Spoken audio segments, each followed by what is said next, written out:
Hi, folks. Good morning. Good morning. Is there any particular order of operation at this time? No, whatever works for you is fine with us. Okay, great. Ms. Sheppard's available to be first, if that's okay. Perfectly fine.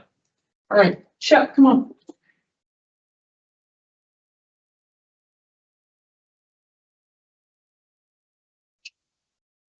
Thank you.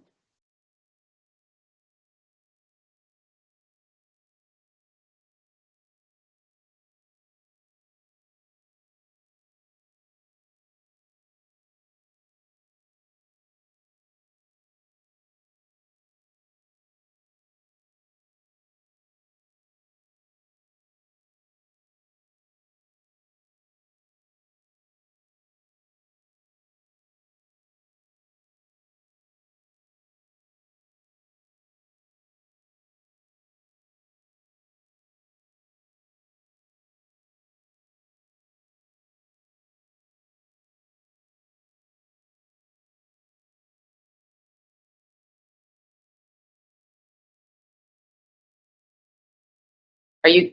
All right, good morning. Can you hear us all right? Yes, I can, sir. All right, we're going to go ahead and begin. Just a second.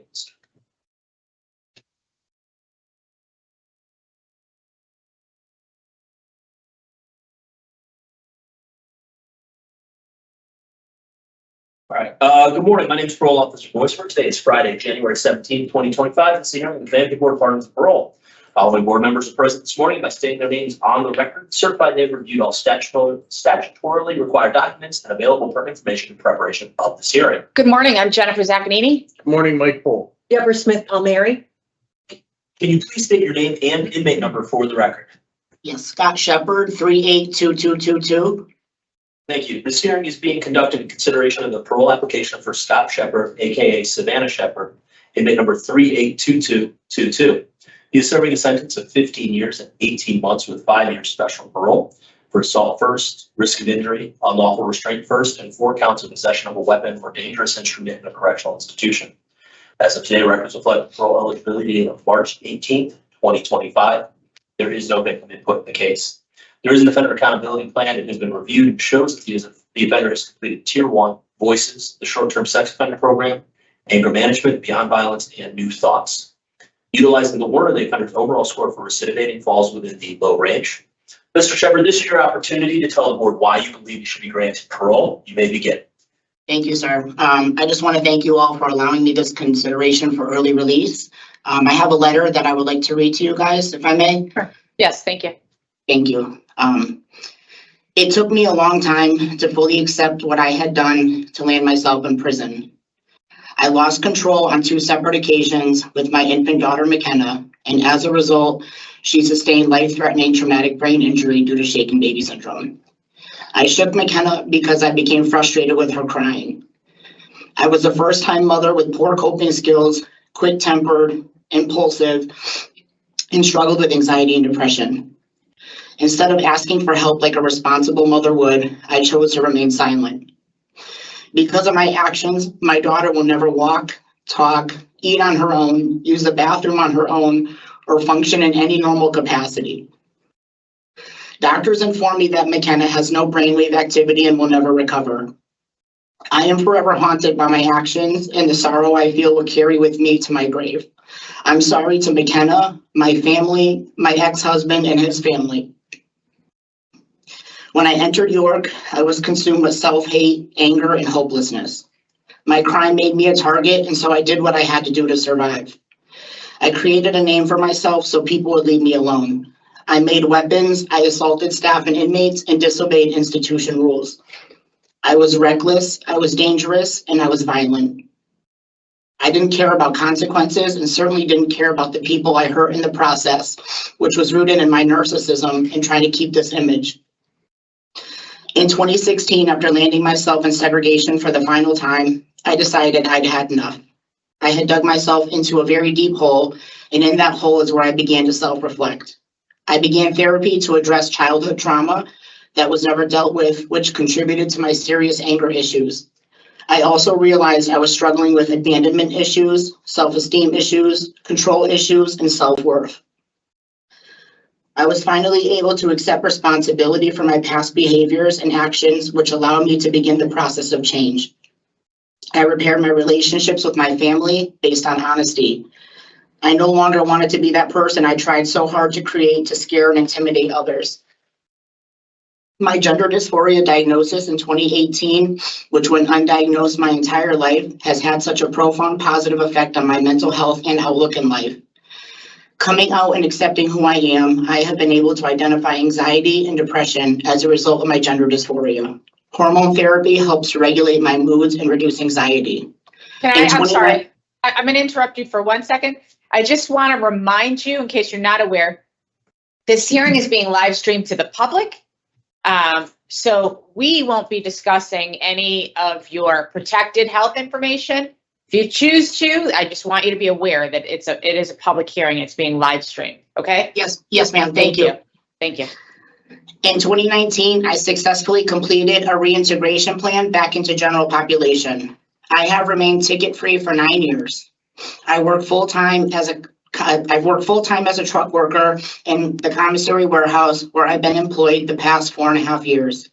I'm enrolled as a college student through the Wesleyan and CT State Center for Prison Education program, taking classes at night to earn my associate's and bachelor's degrees. I've involved myself in meaningful programming. Anger management taught me to use assertive communication to address my needs. In my past, I never used to speak up or let how I felt out, but now I use this method of communication daily, and it keeps me from holding on to anger. The group Voices gave me insight into the effect my crime has had on my family and community. My actions led to the loss of a loved one, and my family and McKenna's relatives have to carry this pain and loss for the rest of their lives. I volunteered for Top Tier 1 because I had an opioid addiction prior to my incarceration. I learned the importance of having a support system and leaning on them by speaking up if I need help. Sex offender treatment taught me how victims of sex abuse suffer lifelong trauma that affects their ability to trust others and maintain healthy relationships. I volunteered for Beyond Violence, where I learned to identify my triggers and find ways to cope with them in healthy ways. I adhere to a disciplined routine through diet and exercise, which is one of my coping skills to reduce stress and anger. The group New Thoughts taught me the importance of forgiveness. I forgive those who wrong me because I understand everybody makes mistakes, but in order to move forward, I must forgive. This allows me to coexist amongst others in harmony and to let go of anger. My conversion to Islam has had a positive impact on my life. I attend Juma and Talim services every week where I'm taught the importance of morals and being respectful and helpful towards others. My biggest change has been my communication with others. I built up my pro-social skills and learned to communicate my needs in a way that's non-aggressive and healthy. I'm a voice for both the transgender and Muslim populations here. Because of my advocacy, I've obtained 2 gender-affirming surgeries, and now others are able to access these life-saving surgeries. I advocated on behalf of the Muslims here when services stopped, which led to the hiring of an imam. My post-release plan I have a stable and supportive home to go to with my mom. I have a solid job offer in the shipping and receiving department of Black Iron Erectors in the same town I'll be residing in. I have a therapist named Jonah Earl out of the BGC Counseling who specializes in LGBTQ, ready to schedule me in for therapy once released. I will be continuing my college education, taking classes at night on campus to earn my degrees. If possible, I would like to reapply for my EMT certification and volunteer part-time to make a positive impact on my community. I have community support through the Intra-UMA organization, which offers LGBTQ Muslims like myself a safe space to practice my religion. The person I am today would never repeat my past behaviors because I've learned to channel my anger in healthy ways. I've learned how to be around people from all walks of life and develop compassion and respect others' differences. I've learned the devastating consequences that result from stuffing feelings and emotions inside and no longer shy away from expressing myself. These past 9 years, I have completely turned my life around for the better and gained the tools I need to be successful within the community. Thank you. Thank you very much for that statement. We appreciate you putting your thoughts down, and you provided us with a lot of information. I understand your preferred pronouns are he, him, so we will refer to you as Mr. Sheppard throughout this hearing. Yes, ma'am. We have questions for you, and when we're done with our questions, we will deliberate and give you our decision here today, okay? Okay. Yes, ma'am. We'll begin with my colleague, Mr. Pohl. Thank you. Thank you, Madam Chair. Morning, Mr. Sheppard. Good morning, sir. That was a very good opening statement. Thank you. We had to, you had to bring us from 2010 and actually prior.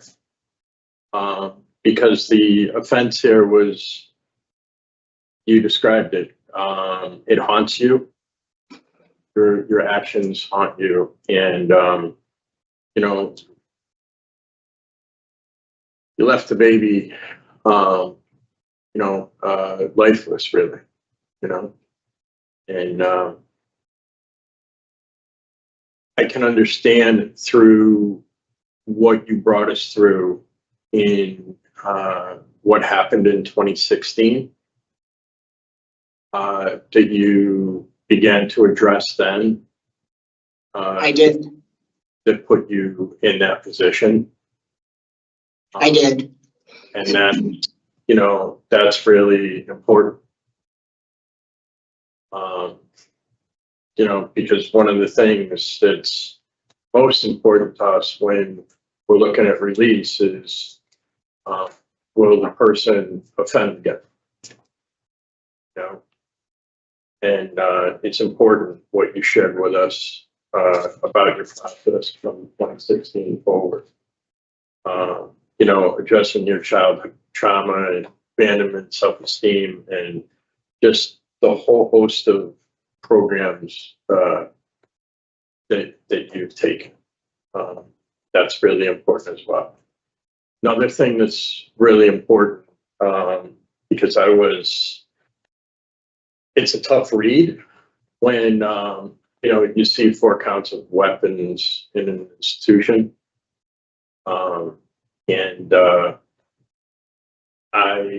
You brought me anyway to a place where I understand what was going on there.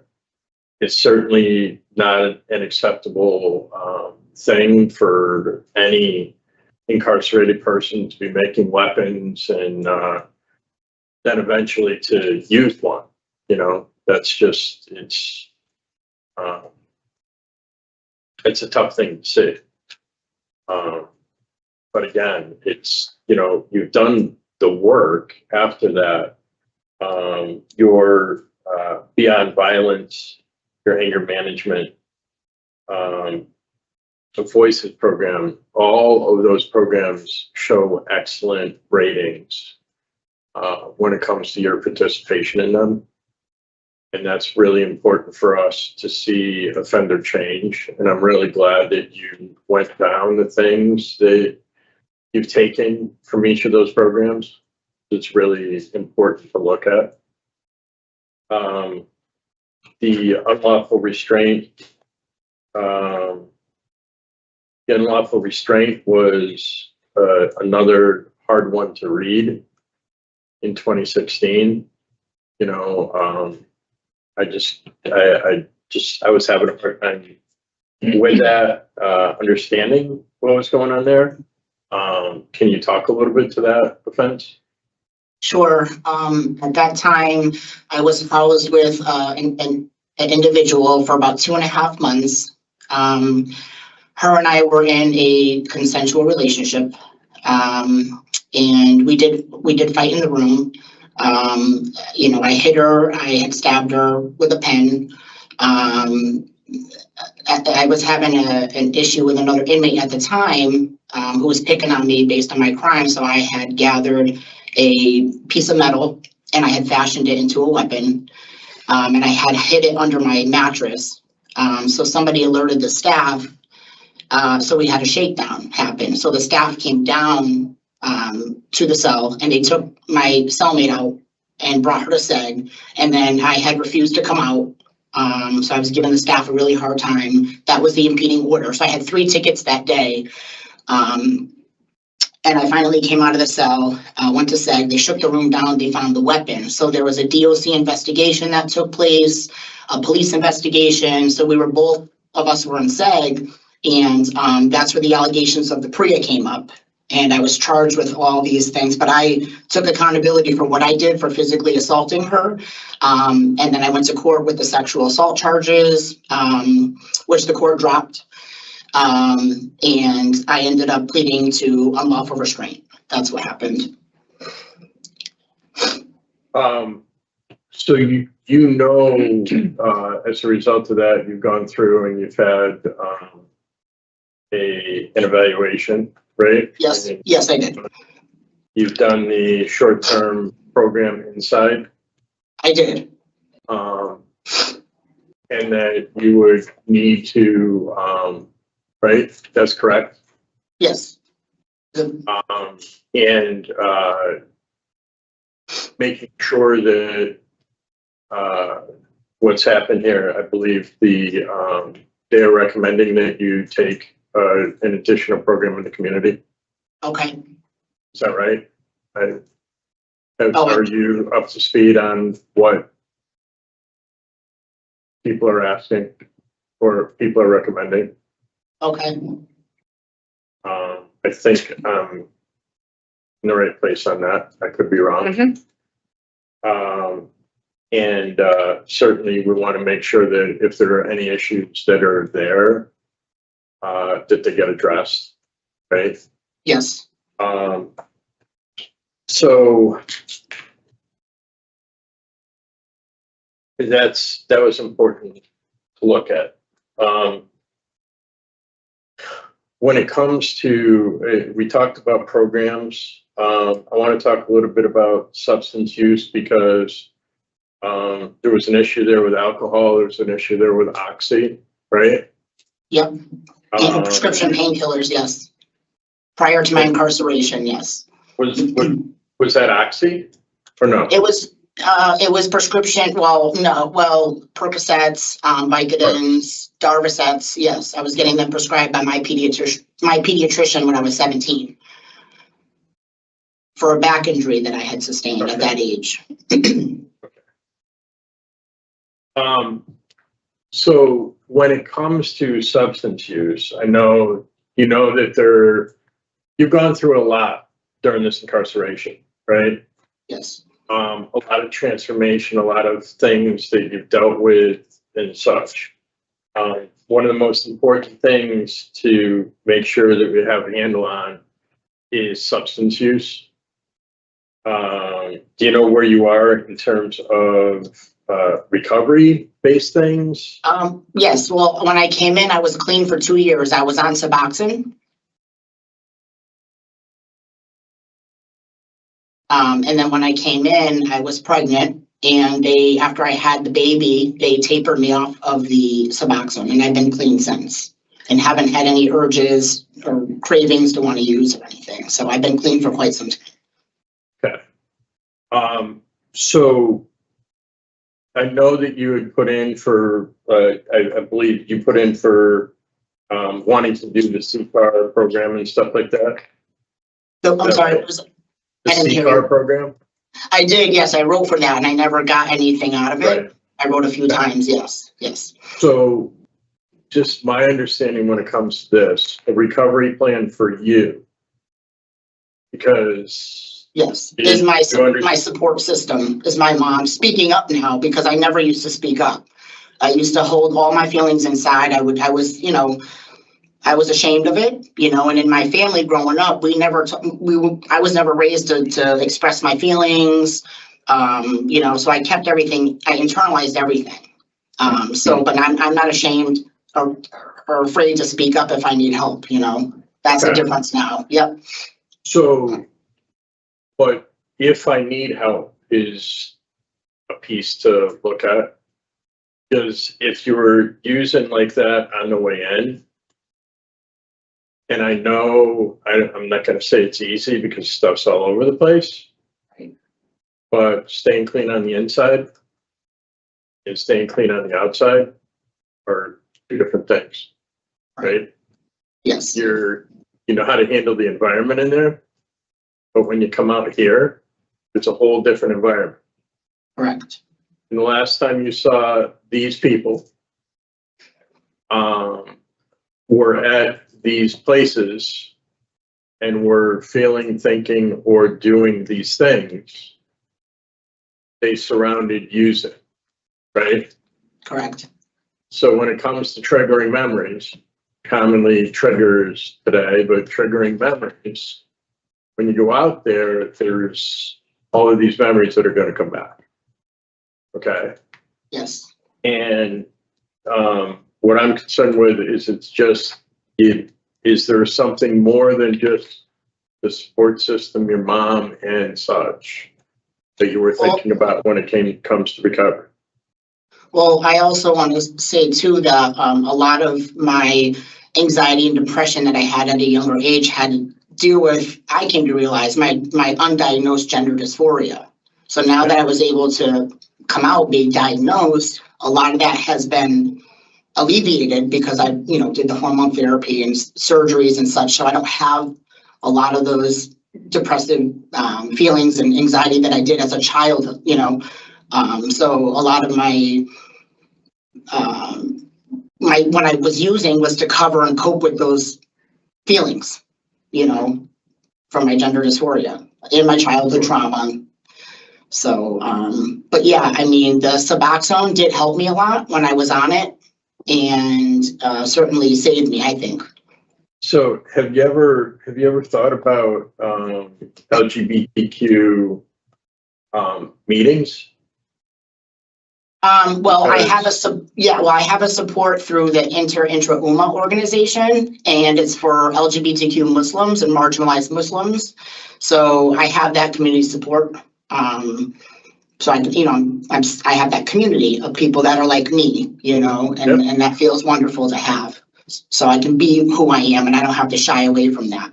So I have that to lean on as well. Are they people who are in recovery? I don't know. I mean, they could be. So just so you know, there is in the AA and recovery community out here, especially where you're going in the Hartford area, Okay. there are LGBTQ meetings. And they're very supportive, of course, and welcoming. Okay, I didn't know that. That's great to know. Yeah, that's Thank you. right. Yep. And so you've engaged with Wesleyan in the prison education initiative there, right? Yes, sir. And I see that I saw one class, probably saw a few more. There were a lot of documents related to this. But how far into the program are you? Well, I originally started at Quinnipiac University here through the program here. I was Quinnipiac / Trinity, and they worked together. And the only thing with them is they were doing 2 classes a year. So I just transferred over to Wesleyan last semester, where they're offering up to 4 classes a semester. So I have over 30 credits right now. So I'm more than halfway to my associate's degree. Yes. I did statistics last semester and I did intro to computers, which I aced both classes.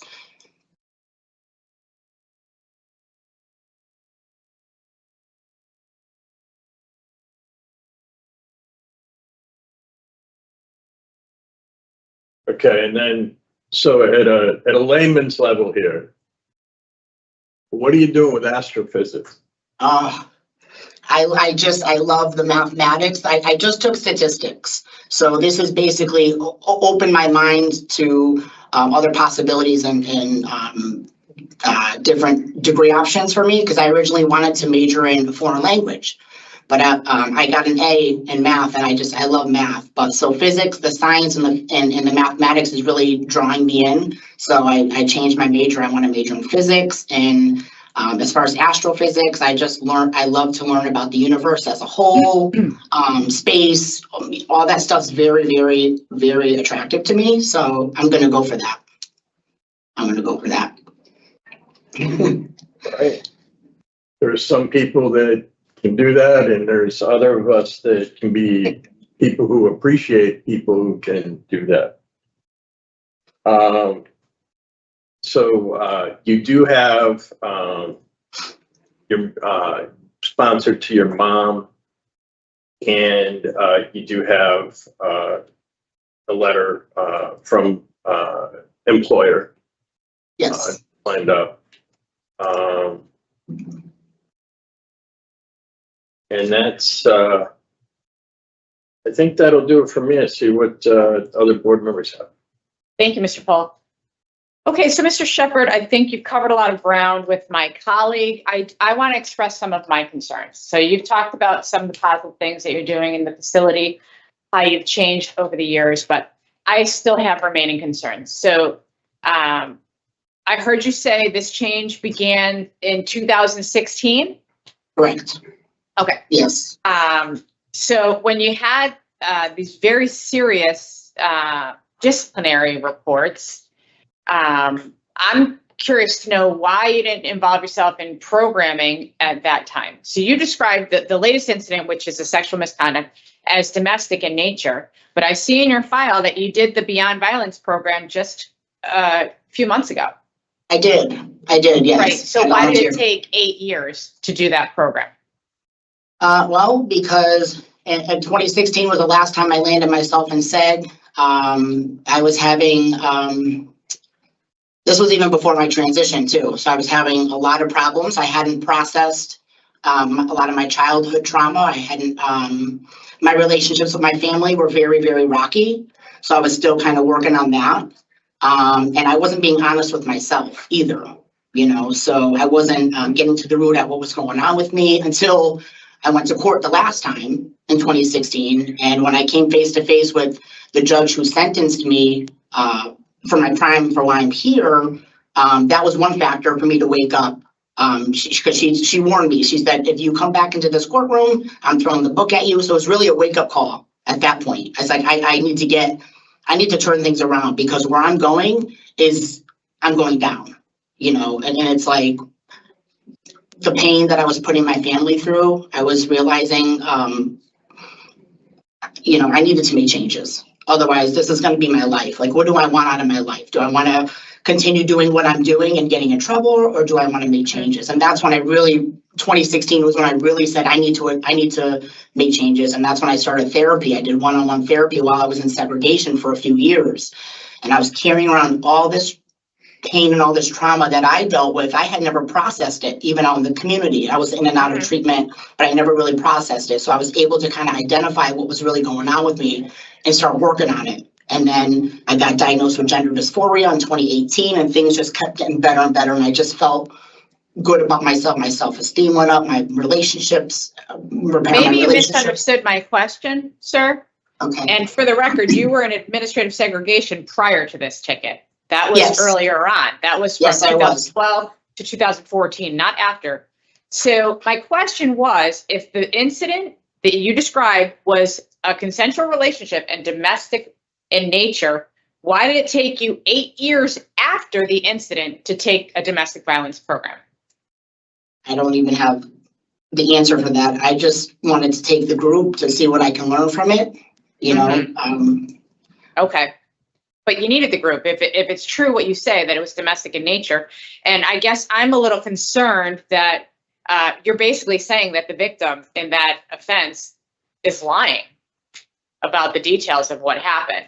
Well, about the sexual, yes, the sexual. Well, why would she but not lie? physical. Why would she make that up? Because there was a police investigation going on. Okay. And she didn't want to get charged. My thinking is she didn't want to get charged with the weapon that I had in the room. That was my thinking of it.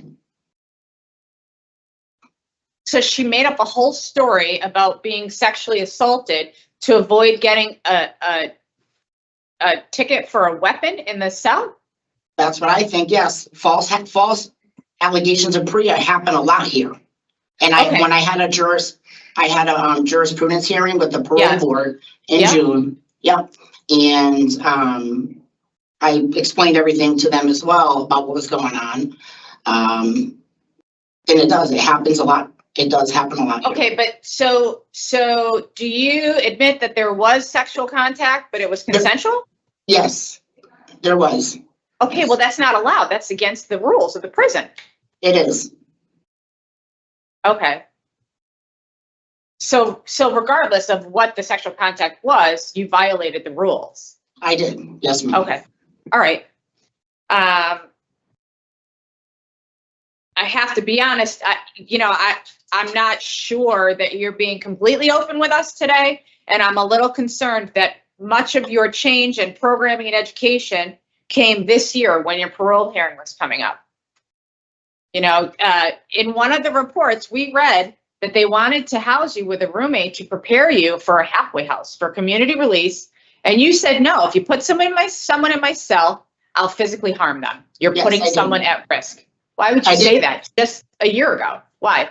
Because I don't want anybody housed with me because they house trans males with cis female inmates. And to me, that's inappropriate. I don't want to do that. So how would you transition to a halfway house?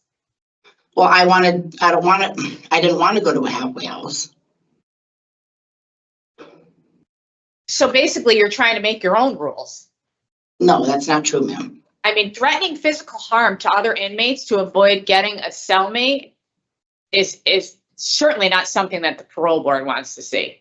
I understand that, but You're I told trying the to board. see change, and you're incarcerated for a very serious assault first. Right. And you've had 4 additional convictions for making weapons in an institution. And actually you stabbed somebody with one of the shanks in one of your fights. Yes, ma'am. It's concerning to me, sir, because we see a lot of positive things that you're doing. I see all the positive things, but it makes me question whether you're doing these positive things just to get parole or if you really have changed, when at the same time I'm seeing that you're threatening to harm people.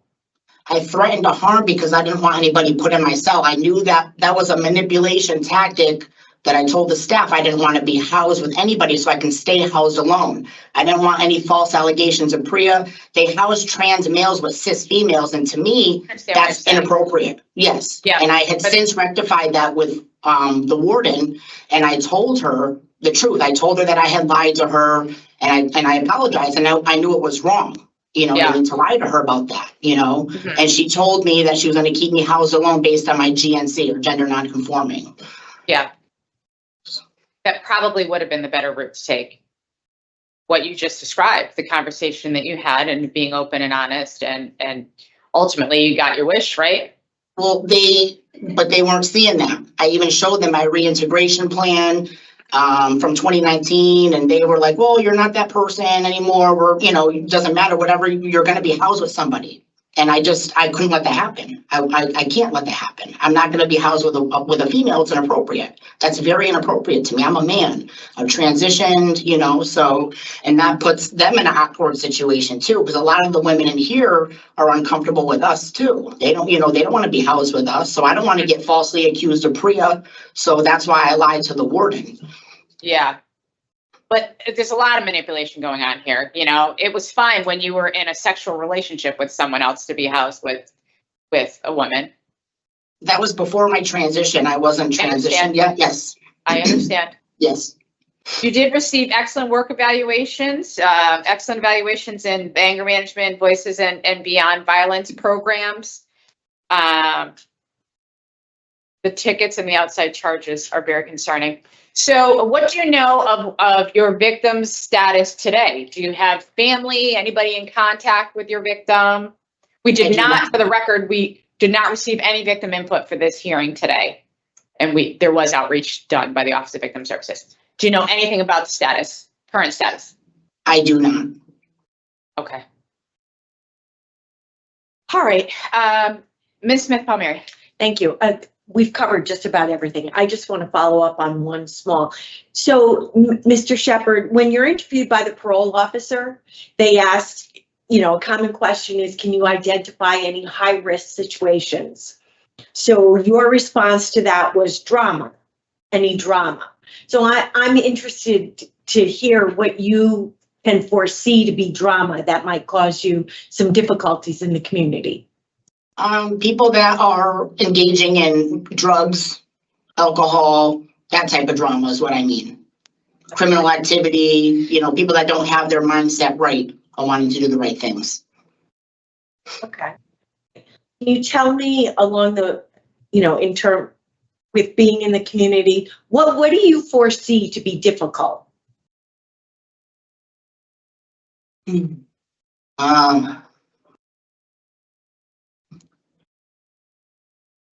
Well, I don't see much. I know it's going to be a transition. I know it's going to be a big change and a big adjustment coming from prison, doing 14 years back into the community. So that's why I have a therapist lined up. I have a good support system. And, I'm going to have to rely on that, especially with therapy and being open and expressing myself so that I don't go back to how I used to be before I came in here, holding up all my feelings inside. But I know it's going to be a big change. It is going to be a big change for many reasons, right? You're not the same person that you were before you went in. Right. You had no relationship with your family prior to going in. Did not. To jail, and now you re-engaged with your family, your mother specifically, who's agreed to be your sponsor, and you have employment.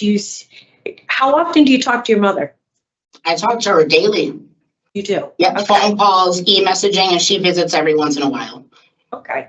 Have you two talked about, how it will be to live together? Oh, yes. I hate to use the word ground rules, but, like you just said, you've been in jail for 14 years now and you were no relationship prior, very little prior to that. Correct. Yes. Yeah. So it's going to be an adjustment, not just for me, it's going to be an adjustment for my mom too. So I have to be mindful of that, because my mom, she lives alone. We have the dog, but it's going to be a very good adjustment for her. So I understand that. You had no criminal history prior to this assault. I do. No adult criminal history. I That's what I read. That's what I read. Yeah, no adult criminal history. Prior to 2010, right? Just to clarify that. We don't have anything listed. Oh, yeah, prior to that, correct. Right. Okay, thank you, Mr. Sheppard. You're welcome. Okay, thank you very much. Okay, so now the panel will enter into deliberation, and we'll come back to you with our decision, okay? You can listen to our Okay. deliberation, just please don't interrupt. Thank you. Mr. Cole. Thank you, Madam Chair. Certainly this offense is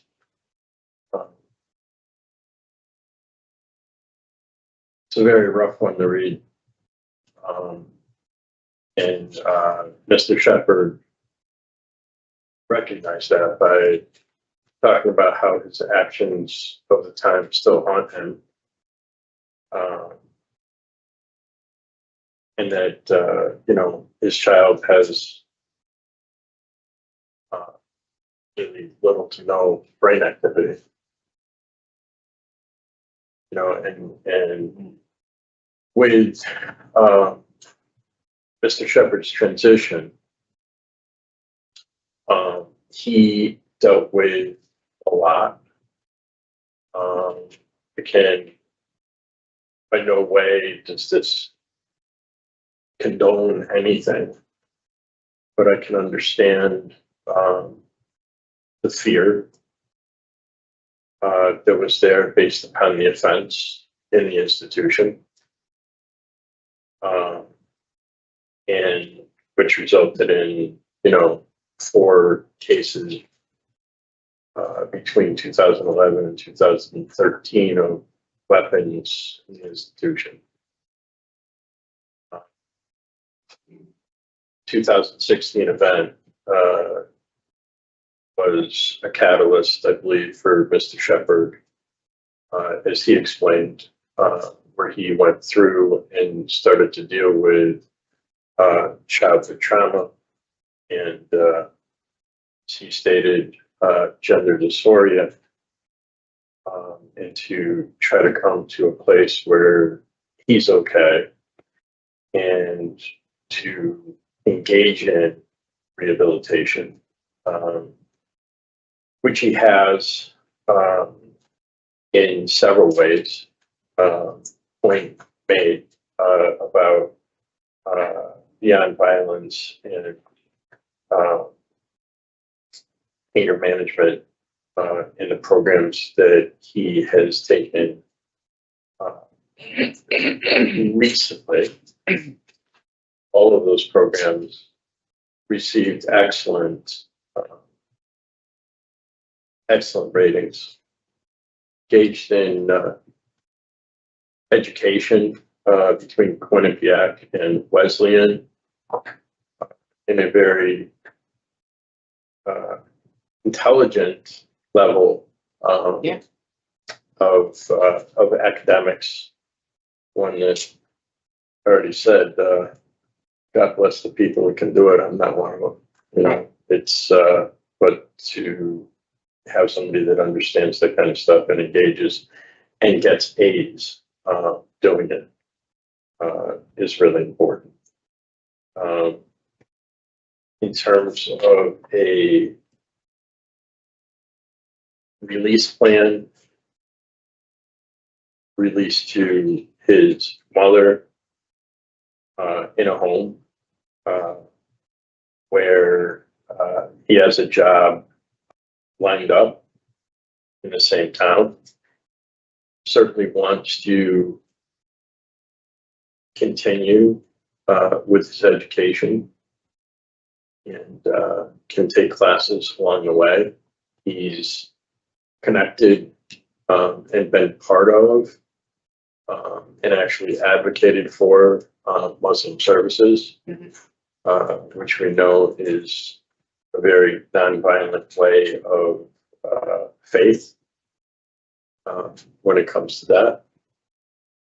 And he has also identified a group upon his release of people of the same mindset that can offer support for him in the community. And while he has been in, he's advocated for certain things, and it's led DOC to make some positive changes. Although we did talk about how some of those things, some of the ways that they were done, might not have been the best way for him to accomplish that. Hasn't had a disciplinary report since 2016. I believe that Mr. Sheppard would be suitable for parole, and that would dovetail into 5 years of special parole that he has. And I think that support and the support that he has in the community would lead to his success. Thank you, Mr. Paul. Okay, so I think I've already expressed some of my concerns. While he has taken the programming, many of these incidents, and very serious incidents, weapons in the facilities are a problem. openly admits that he stabbed 2 people with weapons that he made in the facility. There's some dispute about whether or not the sexual misconduct was consensual. However, regardless, it's not allowed. Sexual contact in a prison is not allowed. He has taken great programs, but as I expressed, his change that he claims began in 16. Years later, we see the programming taken. So I wonder if it's another manipulation tactic, if we're taking the programs because we have a parole hearing this year. And recently additional threats of violence in the facility, and why he didn't get a disciplinary report for that, I'm not sure, but very concerning to me, along with the very serious assault first case that left a child that you described it as lifeless forever. Destroyed an infant's life forever.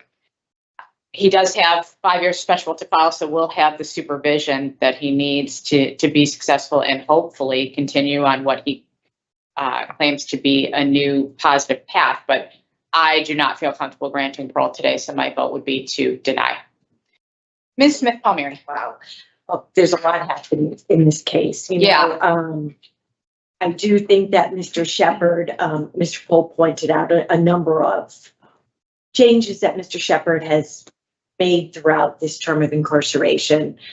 I do think, as we've all noted, that the biggest transformation occurred after 2016, which is 8 years ago. I did go through a reintegration plan, which looks as though it began in 2019. Over the last 5 years. It has 6 phases to it that help Mr. Sheppard, one that helps him reintegrate into regular population, and 2, provides oversight as he does that. It is a very detailed plan. He seems to have accomplished, from what we can see, all the phases of that plan. In terms of, I did read all the reports. I did see in 2023 the indication that, his manipulation in terms of trying to remain in a cell without a roommate. There are a number of reports that speak to his progress. I do see that he has, I go back to the beginning, his opening statement. I think that Mr. Sheppard admits from the time of arrest through the court hearing and what we see today, he admits what he did to the child, causing grave harm that will never be undone. He admits to all the disciplinary reports that involve the weapons, as was pointed out by the chair. And, whether or not you accept his explanation for the new charge of unlawful restraint, he was sentenced to 18 months consecutive for that charge as well. I do see that he has taken all the programs that we've talked about, including a sex offender treatment program, the 12-week program, in 2021. The Beyond Violence, as was pointed out, in 2024. I did see that he does have great support in the community. There was a letter from his mother, from his aunt, offering support as he transitioned back into the community. I think the fact that there's a letter verifying that he has employment is another piece of stability in the community. His last disciplinary report, as we've all stated, was 8 years ago, and included a plan for bringing for reintegration. I think he has treatment set up in the community, not taking away at all from the charges that are before us today, as been stated as an assault one. I do feel that Mr. Sheppard has served almost 14 years now, or actually over 14 years now. Almost 14. He's been in 2011. March of 11, yep. Yeah, March of 11. I do feel that he has set himself up to be successful in the community and to reintegrate. So I would also be in favor of granting his discretionary. Thank you. Okay, so his date is 3/18/25. He's got 5 years of special parole to follow his sentence. So I'll suggest some conditions because I would contribute to that conversation anyhow. There's a victim MS, mental health evaluation and treatment, no contact with minors, no victim SC, probably sexual behavior treatment and domestic violence. Anything? I had no alcohol, so Okay, yep. Okay. yeah, no alcohol, mental And health. no alcohol. Did you say anger management? Deep domestic violence. Okay. Which has a component of anger management in it. I think he's got more than enough stipulations here. Yeah, MS and SC for victims? MSSC, yep. Yeah, okay. Okay. In the matter of Scott Sheppard, also known as Savannah Sheppard, I mean, number 382-222. There's a motion to grant parole effective March 18th, 2025 with the following conditions: no contact with victims MS or SC, no alcohol consumption, mental health evaluation and treatment as deemed necessary, no contact with minors, problem sexual behavior treatment, and a domestic violence program in the community. All in favor? Aye. Opposed? Aye. So this is a majority decision. The chairperson is dissenting for the reasons, the nature and circumstance of all of the instant offenses and poor institutional adjustment. Your conditions will follow over into your 5 years of special parole. Do you have any questions, sir? No, thank you. Okay, we wish you the best. Thank you. Scott, it's Sheppard, email 82222. Okay, you're all set. We'll get this to you in writing in about a week. Thank you.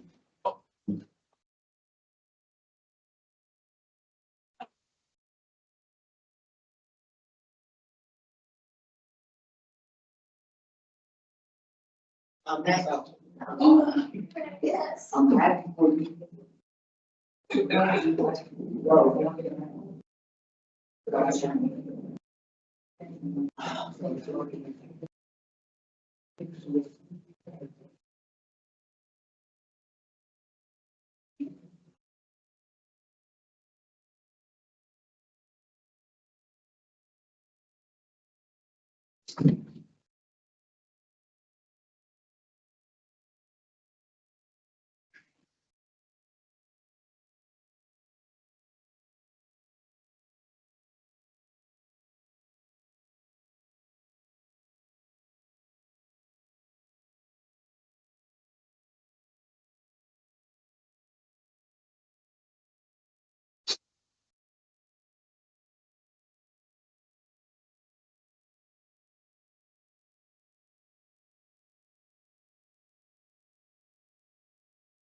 Can we get your name, please? Yes, hello, good morning. My name is Asia Thompson. Perfect. We'll be with you in 1 second.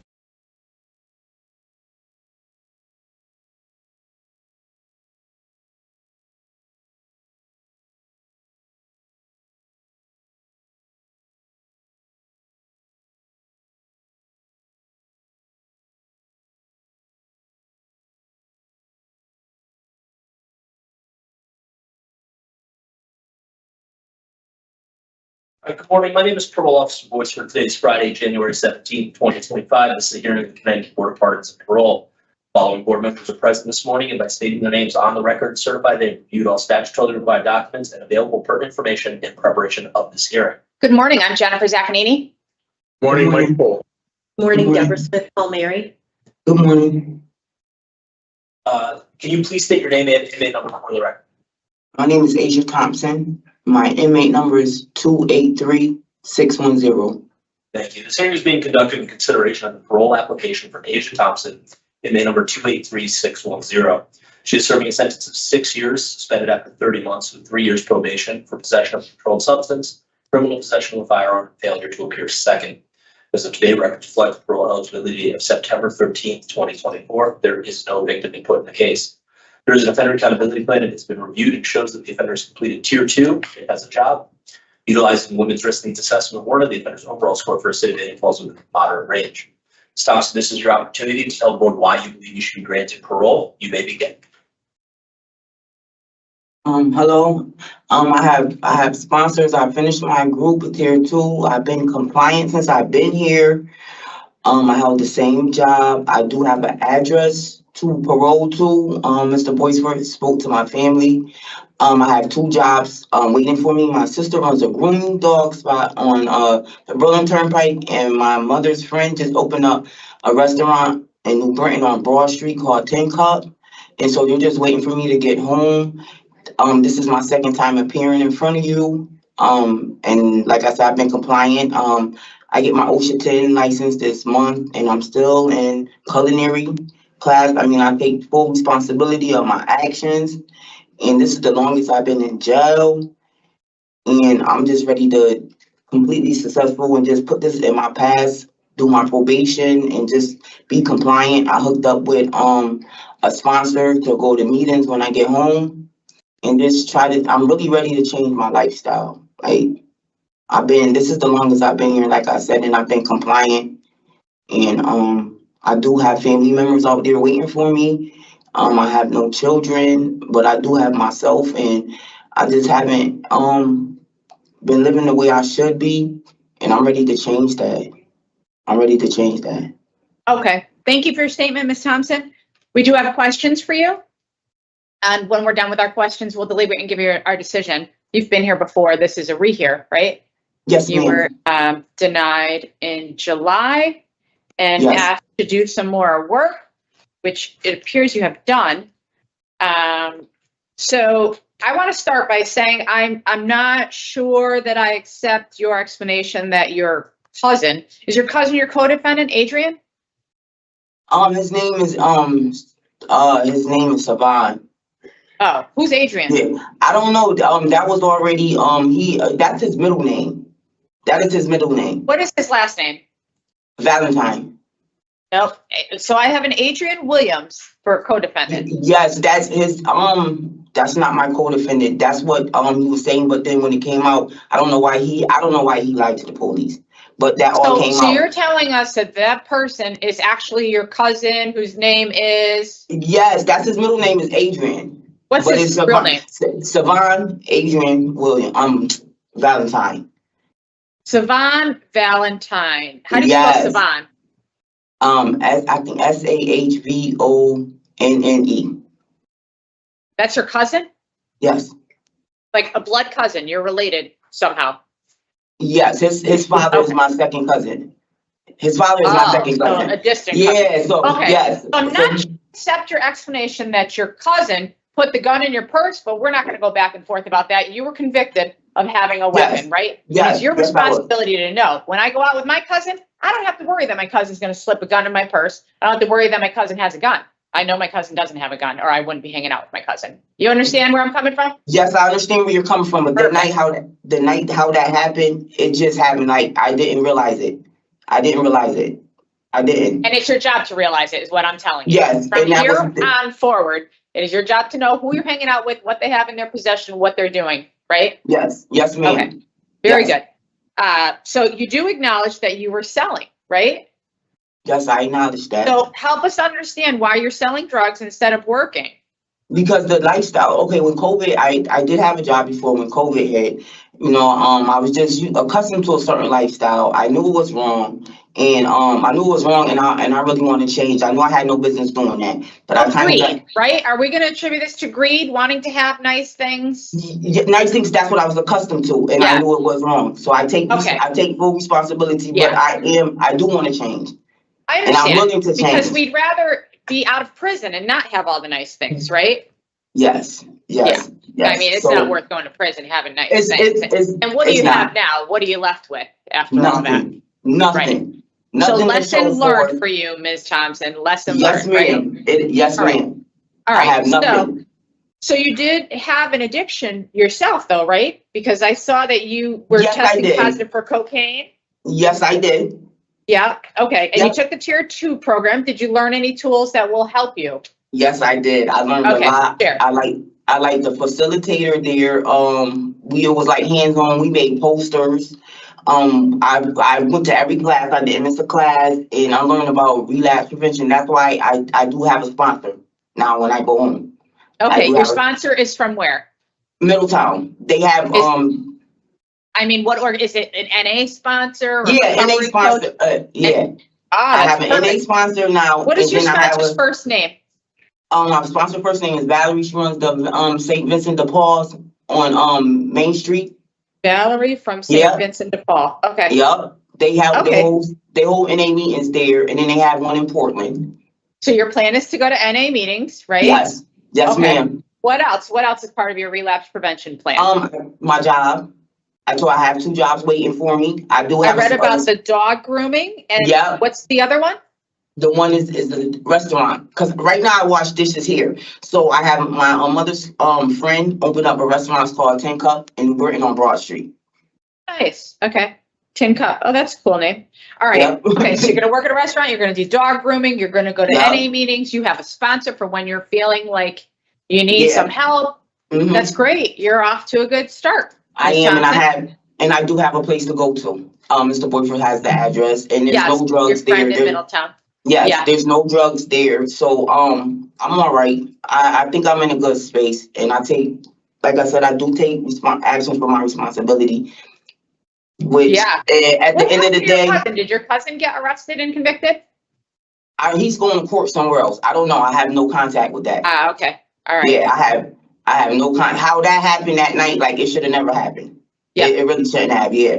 Understood. But, I'm looking at your criminal record and this has been going on for a while. So Yes, you the have, drug your whole mindset has to change. It all has to, everything has to be I'm different. ready. This All right. the longest I've been incarcerated, and I lost Okay. everything. I have Yeah. nothing. I Yeah. have nothing. Okay. Well, so why, if you had all this money, why were you living in a hotel? Because I didn't want to be at home doing what I was doing. At home? Like, Where is yeah, home? I was living on Silver Street when this happened, but I lost everything. Okay. So I just happened to be at a hotel and stuff, Yeah. getting a break from my, my house, but I have nothing now. So All right. that's how they ended up with the situation with my cousin, because he asked me, Right. like, "Can I come talk to you?" So I didn't know what was going on with him. That's how that's exactly how that happened. Well, now you know. Yes. Did you apply for a sentence modification? No, I had the judge forgot to tell me to that I had to go register. So I did a video on July 18th.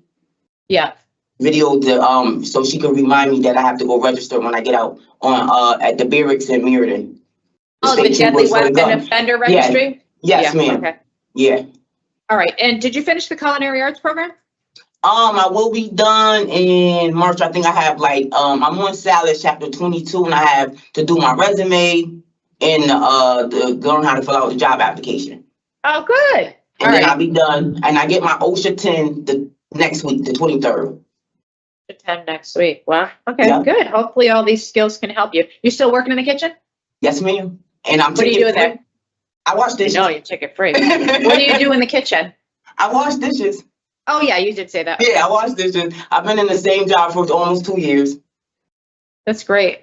Yeah, Okay, well, if you could do that there, then you could do just about anything. I the said community. that. I said if I could work for $2 a day, I know Right. I could do this. Yeah. All right. Thank you for answering my questions. Ms. Smith-Palmieri? I have nothing further. Thank you. Mr. Pohl? I just have one. How old is your cousin? Savannah, I think it's 2021. Okay, Yeah. I'm good. Thank you. Okay. All right, so it sounds like Ms. Thompson has done some more work since the read here, has a positive release plan, and is ready to go back out and prove herself, get a job, keep working, and not come back here. Thoughts? I agree. I mean, we hear all the elements of offender change, Right. which I think is important. She recognizes what was going on at the time and how to make those changes. Yeah. Like you said, and has a good release plan. Mr. Pohl? Okay. I'm there All as right. well. Yeah, All if you right. can wash dishes for Oh, thank 2 years, I think, she can do well out in the community. All right, in the matter of Asia Thompson, inmate number 283610, I'll move to grant parole effective today, January 17th, 2025, with the following conditions. So let's say no contact with your co-defendant, Savannah Valentine, AKA Adrian Williams. Anything further? Nothing further. Is there a second? Second. All in favor? Aye. Aye. All right, keep working hard, okay, Ms. Thompson? We wish you the Thank best. you. Thank you.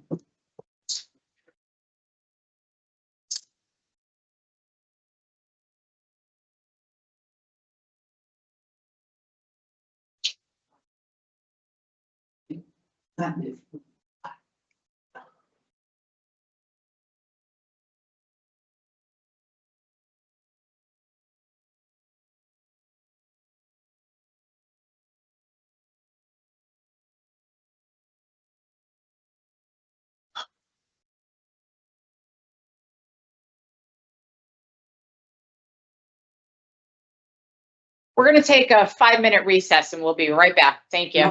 You're welcome.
All right, good morning. Thank you for waiting. Can we get your name, please?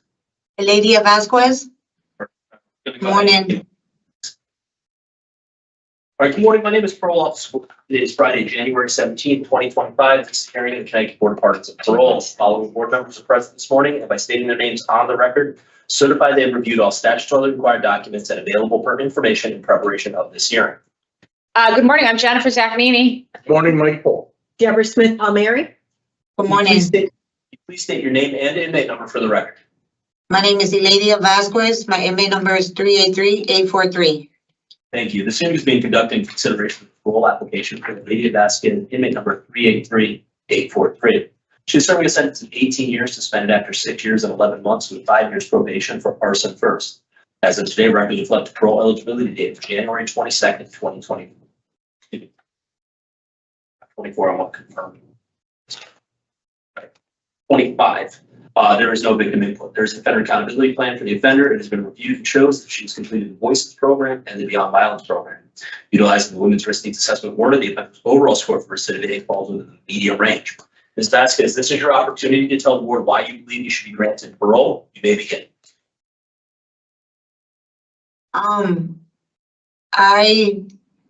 The person that I was before isn't the person that I am now. I made a big mistake when I was out there. You know, I apologize and I am sorry to my victims of what I did, and I shouldn't have did what I did. It was a mistake. I apologize to the community and to everybody that had anything to do with, you know, the arson that I did. It was a mistake. It was a piece of clothing that I lit on fire, and I didn't think that it was going to turn out to be something big. It was the biggest mistake I made, and I didn't mean to make it. And it took all these years away from everybody, and I'm so sorry. Being incarcerated made me realize everything that, you know, I lost, and not even just me, everybody else. It gave me structure, it gave me discipline, and made me not, you know, take things for granted in life, period. It actually made me become a better person, clear-minded, not use any drugs, street drugs, because it's not good for me. Stay on my medication, listen to, you know, what's good for me, what's not good for me, and actually get a connection with people that I weren't doing before. I was very isolated. I didn't have a connection with anybody. I was scared to. And I'm actually now, you know, a people's person. I go to groups and, you know, I have communication and I feel more interacted. Like, you know, I can go outside in the real world and not be scared of life or anybody else. And, you know, be more humble. I'm very, very more humble now. I wasn't humble before. I had a lot of anger issues.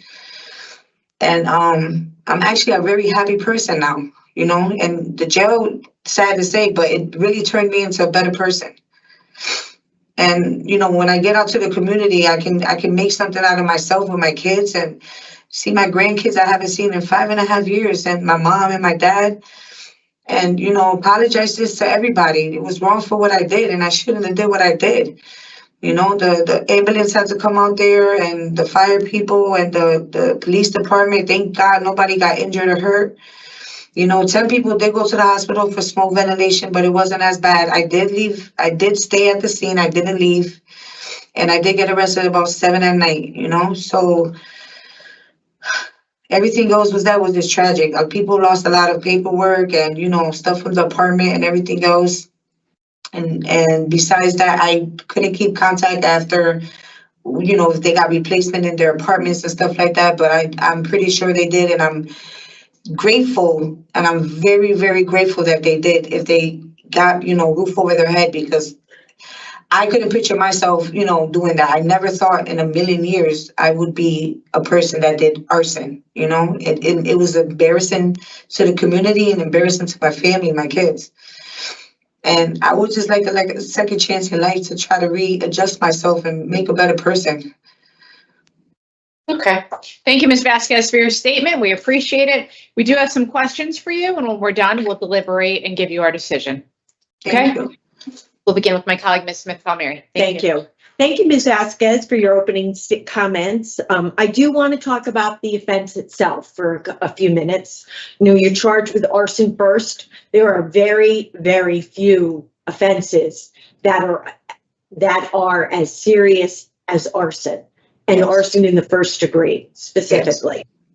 So when I read the offense conduct, I did read that you did admit to starting the fire. Yes. I did read that you said that the reason you started the fire, it sounded like you were jealous. It was a jealous argument with your boyfriend that sort of precipitated it. However, you say that the other female that was involved, she threw a cigarette onto the fire, which made it go greater. Yeah. Well, I guess the concept, well, it was okay. So the clothing that it was a piece of, I think it was a shirt and a panty and a pant that was in front of her door. And when I lit it on fire, I guess when she opened the door, she was smoking. So it just added on to what the fire, you know, like from when it started. So it caught on the wall. Yeah. And from when it caught on the wall, you know, because it was a brick building, so the inside of it just added more fume to the. So let me just ask you, what did you think would happen when you lit those clothes on fire? Like what is it that you were hoping to accomplish? I wasn't thinking. And honestly, I was under the influence also, you know, and I take responsibility for my actions. And I honestly, I don't know. I know I didn't think it was gonna be something, you know, that like that. When I did notice, it was, I fucking, excuse my language, I freaked out, you know, like I was in shock. Like, what the hell did I just do? You know, like I was in shock. I literally was in shock. I helped everybody out. You know, I didn't leave the scene at all. I stood right there with everybody. And I kept saying, what the hell was wrong with me? I didn't think that, you know, a piece of clothing at that state of mind you, a little before that, I just found my father deceased. So my mind, I wasn't eating, I wasn't sleeping. I used PCP, you know, and it's not an excuse for anything I did. It's not an excuse at all. I take full responsibility of what I did. It's just, I don't know. I wasn't thinking. So, Ms. Vazquez, as I said earlier, I did read that, you know, when questioned, you immediately confessed, told them what you had done. So I do think that, you know, you should get consideration for that. And you probably did get consideration considering your sentence for an arson one. You know, essentially you're serving 6 years and 11 months. I think, you know, that the judge probably did take that into consideration. I was very concerned to read about that you were using PCP, actively using when you committed the offense. You were unemployed. Yes. Why weren't you working? I was in a state of mind. I couldn't function. I wasn't on my medication. You know, I wasn't stable. I was in the wrong relationship, an abusive relationship. You know, I was trying to be a caretaker for him because he had grandma seizures. So I wasn't focusing on myself. So how are you supporting yourself? His mom was helping me out. She has an income, and I guess she was receiving his SSI money or whatever. Okay. So she would buy me, like, you know, clothes and stuff like that for helping him out, basically, and buying groceries for the house and stuff. But you hadn't worked in a very, very long time. Yeah. I wasn't mentally ill. Like, you know, I wanted to work, but I couldn't work. It's just my mental was off, and it's because I wasn't on my medication. I haven't been taking meds for a while. And now that I've been on my meds for 5.5 years, I feel so good. I work in here. I've been a janitor. I do the common area, like in here, I'm good. I work and I feel like I think that's what I needed. I needed to rehabilitate myself, my body, my mind. You know what I mean? All right. So you feel good today because so, you know, we live stream so everybody can watch the hearings. So I'm not going to have you go into really any details about your mental health needs, but I am going to ask you, you said you mentioned already that you were taking medications and you do feel good today. Oh, Is that yeah. what I'm hearing? Okay. Yes. Excellent. So let's talk a little bit about some of the programs. You mentioned that you've been working as a janitor. How long have you been working? Over about 2 years now. 2 years? Okay, good for you. Thank Right. you. And you took the Voices program and you took the Beyond Violence program. Yes, I did. Okay. And you took one in 2021 and one in 2022. Tell me why you think those programs were important for you to take. The Voices program was very important because it was more reflecting on the impact of the victims. So basically, I had to put my feet in the victim's shoes, and it was intense, but not as intense, really bad. And I liked it because I got a feedback of wearing the shoe, wearing the shoe on the other foot. And then the Beyond Violence was we were able to watch videos, and I had one of them with Rosie Perez in it, but it was videos on other inmates on their on their cases about the crimes that they committed, and it was something like serious crimes in different counties and stuff like that, and they were expressing their feelings of what they did and how they did and stuff like that. So it gave me like an impact on my case and what I had to do with myself to better myself and not to make another crime or become a worse person than what I had just did. Something just to change my life, basically. Yeah. Those are very, very good explanations of both programs, especially the Voices program. Yeah, because the I Voices love that program wants program. you to understand the harm Yes. of your crime. And it's not just a harm on one other person. In your case, yes. it was 50-something people. 57. Right? Yeah. People hearing this fire alarm talk about PTSD, right? It was bad. Every day. Yes. Yeah. So, Yeah. and I do feel like, you got some good insight from the Beyond Violence program. You also had a tier program, an addiction services on your list. You haven't been able. The only two programs that I had to do was the Beyond Violence and Voices. I didn't have that addiction services on my OAP. No, I have you on the wait list for addiction services. So it's on your list. It was added in September 2021. And that's when they added it. It wasn't on it originally when you first came in. And then they added it. And I have as of, I don't have the date that you were put on the wait list, but that you're on the wait list waiting to take the program. No, from what I know of, I completed all my groups. Okay. And I didn't have that on my OAP. So if I would have had that, I would have completed that already. Okay, so let's move on from that a little bit. Okay. And let me ask you a question. So you just told me how you were using PCP. Yes. You have a long history of drug use, right? Your drug score is a 4. Yeah. You were using PCP and other drugs too at Yes. various points. Do you think you would benefit from taking a drug treatment program? As in the outside? Inside, outside, just in general. Have you had one before, and do you think one would be helpful? It would be helpful because when I leave here, I plan on staying on my medication. I plan on seeing a therapist. I also plan on staying clean. I'm not going backwards anymore. I lost myself and I lost a lot, and everybody else did. And I don't want to relive or rewind the person that I was before. I'm not doing that anymore. I'm 44 years old. My grandkids, I met 2 of them, and 2 were born and I haven't met. I'm not living that lifestyle anymore. I can't afford to do that. My mom, she's diabetic. It's just a lot of things that I have to take. I can't do it. And Okay. I swear to tell the truth and nothing but the truth. I can't. I'm done with drugs. All right. Let me ask you, your release plan. Oh, let's talk about your disciplinary reports. Yeah. You have eight tickets. Yep. The most recent ticket is for a fight, and that's after you've taken the Beyond Violence program. Yeah, Before that is disobeying a direct order. You have a ticket for intoxication, yeah. and and we're talking about that you have some substance abuse needs.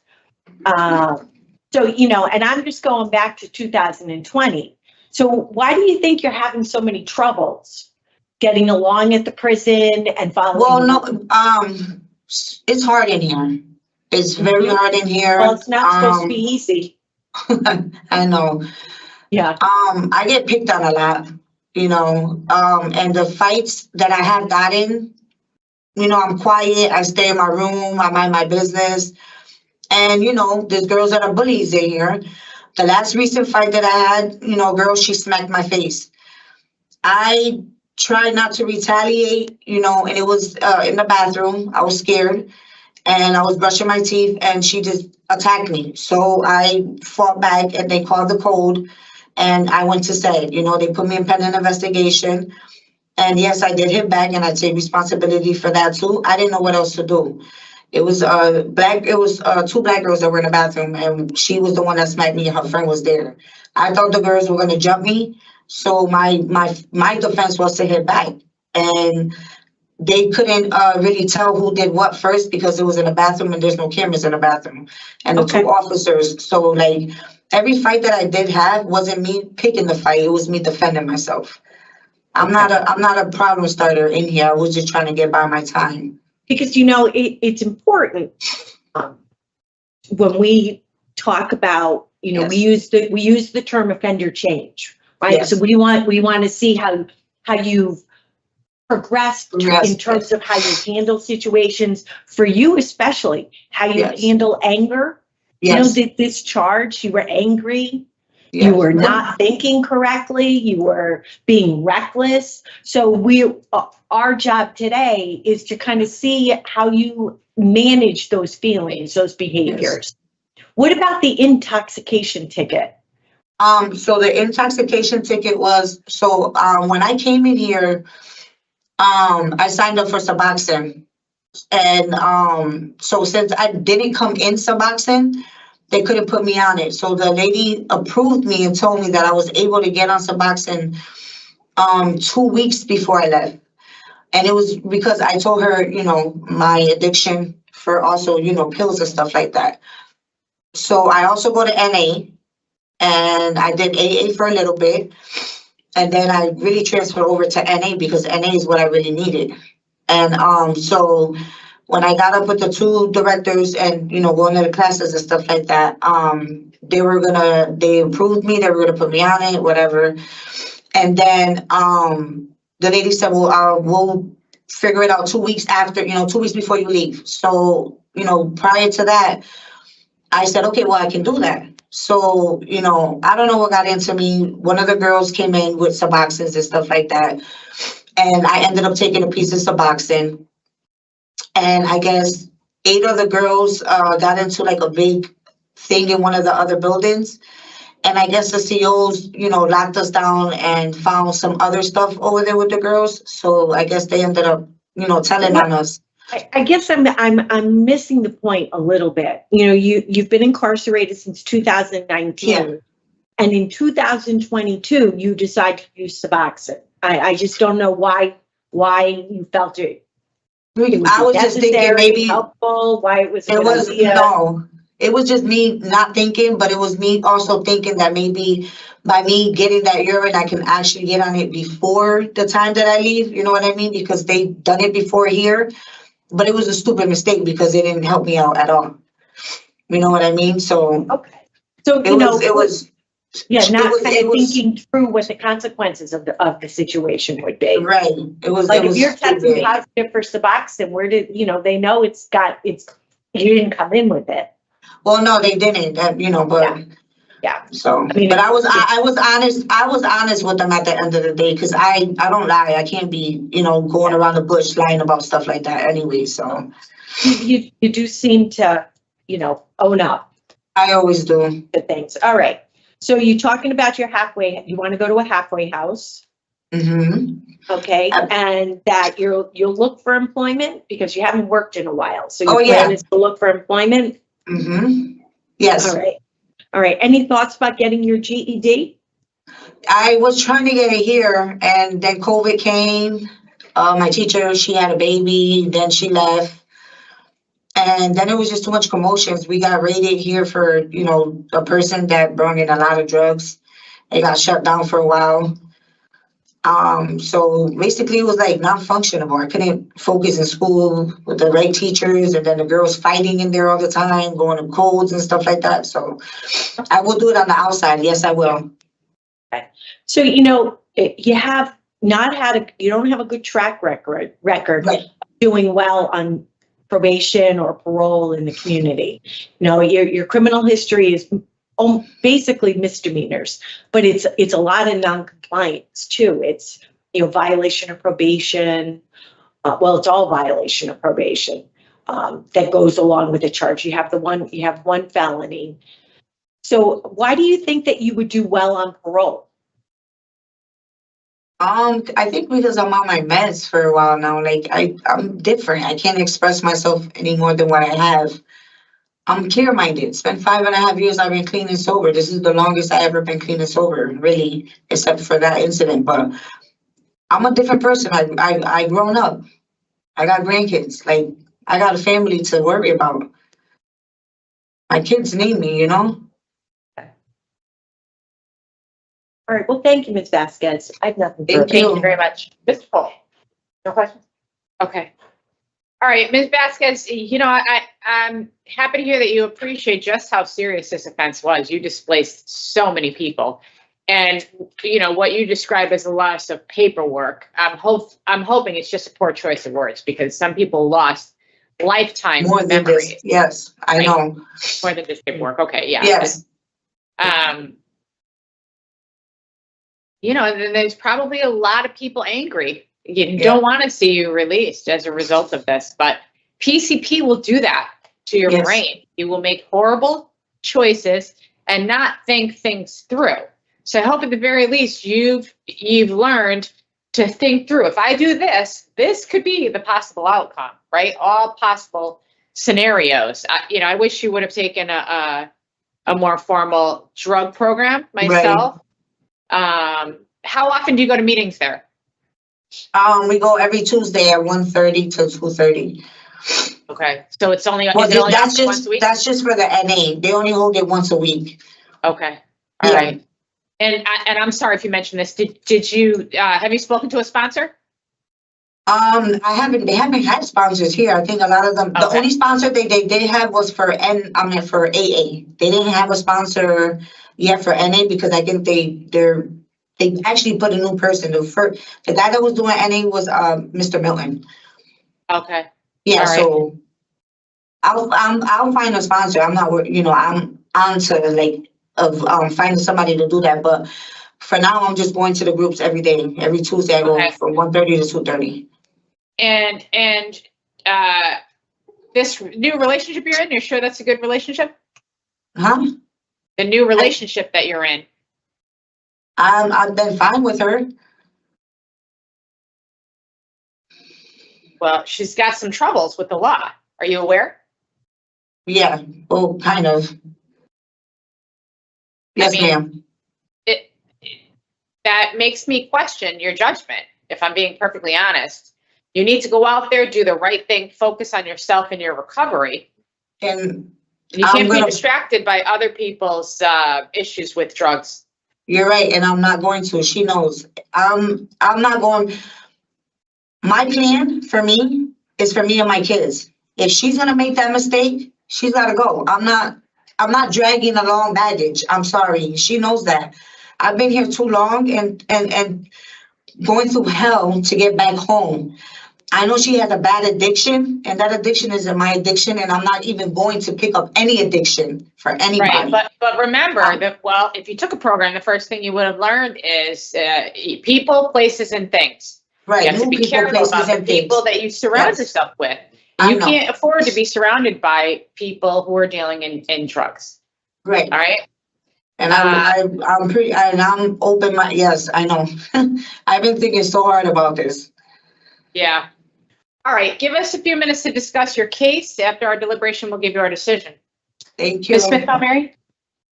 A tough one. It is a very tough one because, you know, I hear a lot of positive things from Ms. Vazquez. I do appreciate right off the top that she took responsibility when, at the time she was arrested. Yeah. She, you know, that I think speaks even a little bit more than today. I think she has sort of a superficial understanding of people's losses due to fire, though, when she talks about paperwork. I mean, there's Yeah. animals, Yeah. there's Right. family belongings. I guess my biggest concern is that she was heavily using drugs by Yeah. her own admission when it occurred. Mhm. She's a drug score of 4.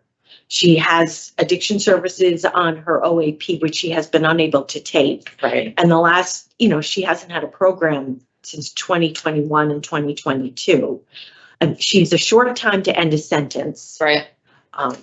So if we're being honest, I'm in a quandary. I don't Yeah. know whether she would benefit really for her own personal success in the community to try and do some type of an addiction services program before she comes out. Yeah. I think she is, I'm concerned with the disciplinary Yeah. efforts too, Mhm. you know, so there's a lot of good things happening, and then there's a lot of things that sort of negate it, right? You know, the intox ticket is, you know, the explanation is just. It was a Yeah. mistake. I didn't Yeah. mean to make that mistake. I'm sorry. Well, And yeah. I'm getting my life together. All right. So please don't interrupt our deliberation. Okay. Thank you. We need to talk things out loud. Yeah. Yeah. And we want you to hear what we have to say. You know, so I am sort of on the fence with her. I do think that Ms. Vazquez, she's doing what she needs to do to address her mental health. I think that is probably first and foremost to her being able to live successfully in the community. But I also, you know, it's hard to overlook the tickets, especially when one just occurred 8 or 9 months ago, Yeah. a fighting ticket. Mhm. And it's hard to overlook that she's a drug and alcohol score of 4 and has not had a program. Right. So I am on the fence. Right. Thank you. Mr. Paul. Thank you, Madam Chair. I'm not really on the fence on this. I had the same concern. Mhm. She's also approved for community release by Exactly. DOC. Yeah. So I am hopeful that DOC takes a look at this and puts her in some kind of treatment. Mhm. She has experience before with 3 different agencies. Mhm. And I trust that she wants to go in the right direction. I trust that DOC with community release will try to help with that. Mhm. But in terms of getting to suitability for actual parole, that substance use piece needed to be there. It was PCP. It was informed, and Mhm. there's nothing there. So Right. it's not to discourage Ms. Vazquez from what she's done and what she's trying to do, but that piece being missing, I can't support. The charge alone, it's hard. It's Find it's her very suitable disturbing. without Yeah. There were all the boxes being checked. No, definitely. That's the problem. And we have a house approval, 5 years of probation to follow, so the services will be there. And I think Ms. Vazquez has to really engage in programming to add to her tool belt, because there certainly are continued poor choices here that we've discussed. All right, reasons for denial: nature and circumstance, poor institutional adjustment, inadequate evidence of offender change, I would do institutional program participation. That's what I would do. She needs addiction services. inadequate program, okay, participation. Participation, specifically addiction services, okay. Yeah. All right, in the matter of Eladia Vazquez, MA number 383843, I'll move to deny parole for the following reasons: the nature and circumstance of your offense, your poor institutional adjustment with the disciplinary reports, and inadequate program participation, specifically didn't complete an addiction services program. Is there a second? Second. All in favor? Aye. Aye. Ms. Vazquez, we want you to keep working on yourself, okay? Take advantage of the halfway house if you get it, and your probation to keep adding to your tool belt. We wish you the best. This concludes hearing for Eladia Vazquez, MA number 3838.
All right. Good morning. My name is Parole Officer Boyce. Today is Friday, January 17, 2025. This is hearing of the Connecticut Board of Pardons and Parole. Following board members are present this morning by stating their names on the record, certified they review all statutory required documents and available for information in preparation of this hearing. Good morning, I'm Jennifer Zaccanini. Good morning, Mike Holt. Deborah Smith Palmieri. Can you please state your name and inmate number for the record? Yes, Trysha, Cambra, 405638. Thank you. This hearing is being conducted in consideration of the parole application for Trysha Cambra, inmate number 405638. She is serving a sentence of 30 months incarceration for failure to appear second in violation of probation with criminal liability to possession with intent and failure to appear first as the underlying charges. As of today, record reflects parole eligibility of April 25th, 2025. There is no victim in the case. There is an offender accountability plan and it's been reviewed, shows that she has completed youth talks and is currently in the Tier 4 program. The eligibility for needs assessment board, they see the overall score for the second father. Ms. Cambra, this is your opportunity to tell the board why you believe you should be granted parole. You may begin. Thank you. I did write an opening statement. Is it okay if I read that? Sure, thank you. Thank you very much. Good morning, and thank you for taking this time to hear my case. I am truly grateful for the blessing of my prison sentence. The days leading up to my probation violation and incarceration, I was not in a good place mentally and spiritually, especially due to the legal, housing, and financial situation and circumstances I had, with the added pain of being without my children who reside in South Carolina. During that time, I reached out to many providers for resources, religious, medical, and therapeutic. No matter what, nothing and no one could help with my unique circumstances. I lost my will to live. I also felt like I was letting myself down if I accepted aid from my former abuser, but I did not have a choice. I needed a warm place to sleep, and I had never found myself in a situation where I had no place to go. Also, my former abuser is also my co-defendant in the case that I was given probation for. He was my only option and safest. I felt prison was the best place for me, and I was right. My stay at York CI has eliminated many of my circumstances and the stressors that led me here, that left me feeling helpless and suicidal. My stay here has given me stability. Also, with the help of the Marilyn Baker program, I've been able to work on many things that were disturbing my mind and soul, thus eliminating the need for mental health medications. I am now eager to be in the world, the same world I was once afraid of and felt so alone in. I look forward to this new journey in my life and reconnecting with my children. If given the opportunity to parole, I would prefer to go to a halfway house in an area outside of my community so I may start over in a new environment and far away from my past negative influences. Thank you. Okay, thank you, Ms. Cambra, for your statement. We have questions for you. When we're done with our questions, we'll deliberate and give you our decision. Okay, We'll thank begin you. with my colleague, Mr. Pohl. Thank you, Madam Chair. Good morning, Ms. Cambra. Good morning. New thoughts. You just finished that? When Yes, did I you did. finish? When did you finish that? I finished that last Wednesday, I believe. Okay, so last week. The 13th. And what's going on with Tier 4? I started it November 4th. And I was under the impression I was going to be doing a Tier 2, but they didn't have space. So the director put me in. At first, we were debating whether or not it was the right program for me because I don't use drugs or alcohol. And we felt that it was a good place for me because I was able to, learn a lot and work with the people that are there, the other offenders that are there. So why was it good? Honestly, before my original case, I was selling drugs, and I'm in an environment with the women who are affected by the crimes that I committed. So it was very eye-opening, and I made a lot of connections, and I didn't see how drugs affected the people that I sold it to until being in this program. And even though I haven't sold drugs for a long time, it still affects me knowing that I was responsible for that, because I am not that kind of person and I didn't think I was. And then having to come face to face with, wow, you were that kind of person. That's part of, your history, what you did. I also had a lot of things I was dealing with on the outside based on my circumstances. While my cases were pending, I had a fire and I lost everything. Unable to, I lost my company as well. And financially it was a burden. I don't have any biological family members in this state, so it was hard. And because of my pride, I was unable to ask for help, because I never imagined I'd be in this situation. Even with my business and my company, my clients never knew that I had pending cases. And my company was business management and consulting that I own. So it was really, really hard on me. And I was always the one people go to help. And I needed help, and I was too prideful and afraid to ask for help. So I found myself in a really, really dark place.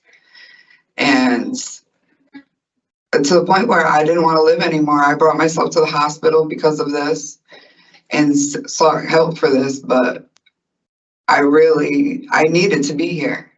I needed to hit that rock bottom and see the light at the end of the tunnel. And the Marilyn Baker program gave me that. There's the new curriculum, the new thoughts is amazing, amazing. I did a lot of research on the outside before I came here, trying to heal myself. And all of the research that I did and all of the practices that I used that worked is what they're teaching in that curriculum. So I feel like it is amazing.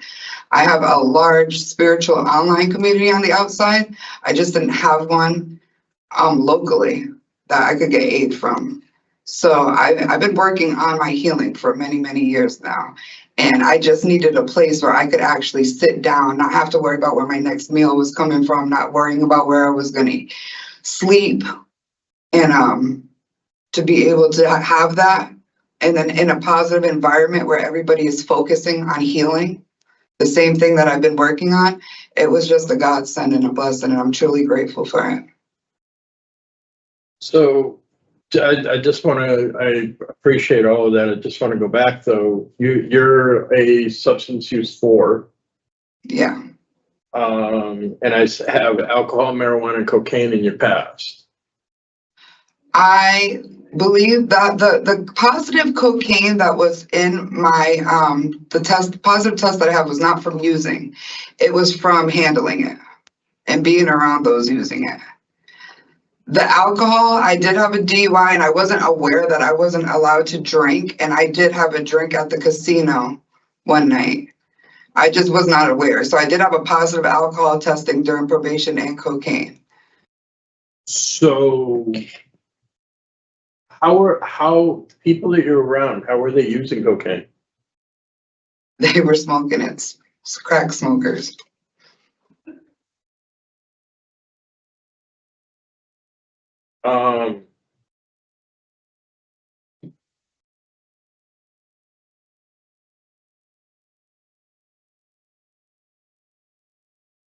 That's a little bit of a struggle, right? For us. I struggled whether or not to come in here and be completely honest or to come in here and lie, and I choose my integrity over lying. So I trust in God. God knows what they're doing. If this was going to be something that, what kind of environment were you in? This is exactly what happened. Well, first I was staying at a close friend's house on the reservation, on the Mashantucket Reservation. This person happened to be a gun owner, and I didn't feel like didn't want to violate my probation because of that. They weren't willing to get rid of their guns. So I left, and I had friends that I would call them my friends, but they were former clients, substance users. And they would say, these are the clients that I had before my last incarceration that would say, you can stay at my house, you can stay at my house.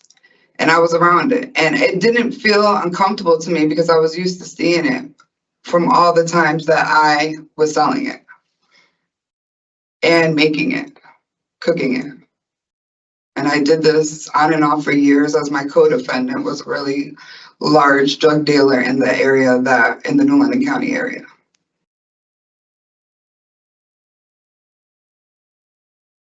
You were actually doing some manufacturing? Yeah, we would cook the cocaine into crack in large quantities. This was years ago. My original case was 2016, but yeah. Talk to me about the spiritual community you're in on the outside.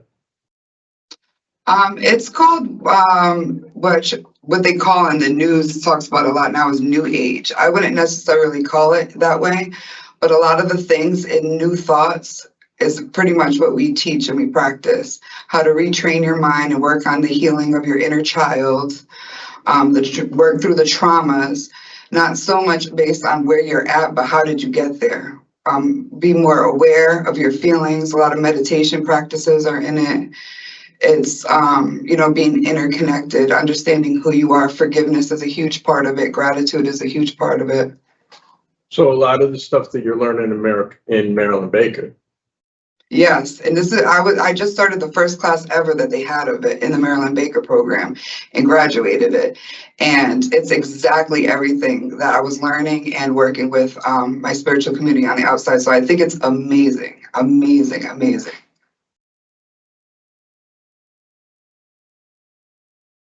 So a couple of charges you're in for right now are failure to appear. So that was due to the lack of transportation. What was it due to?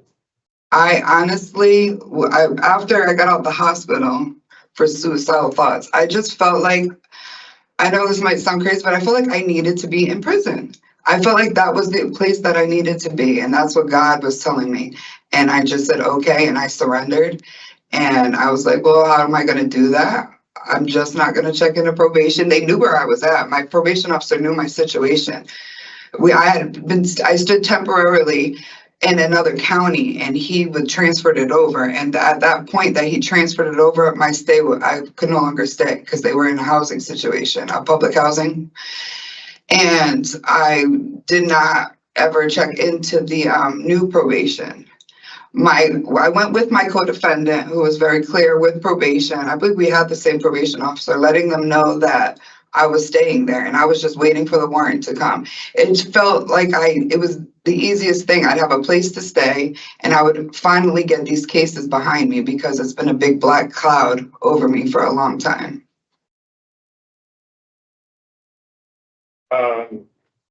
And so part of the violation was not showing up for mental health groups and substance use groups. So was this all just like, I'm not doing this anymore? It all happened at once, yes, because I did get a dirty urine for the cocaine. I think that was while I was in the hospital. I did have a suicide attempt, and I used Subutex for that.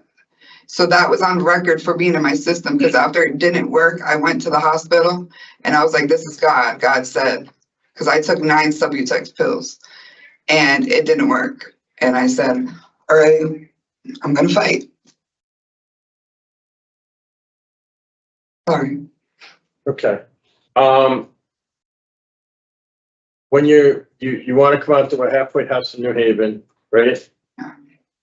Yes. And you're going to line yourself up with a temp job?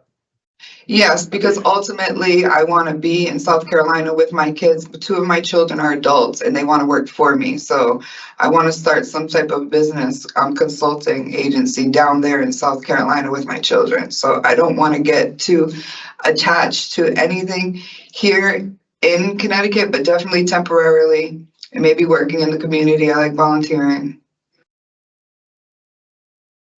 Okay. I mean, I And, did. I'm sorry.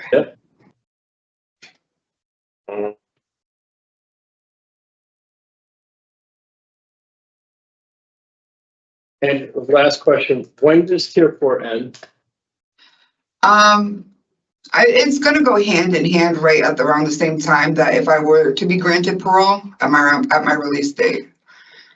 May 4th is when it ends. Okay. Yeah. Okay. I don't have anything.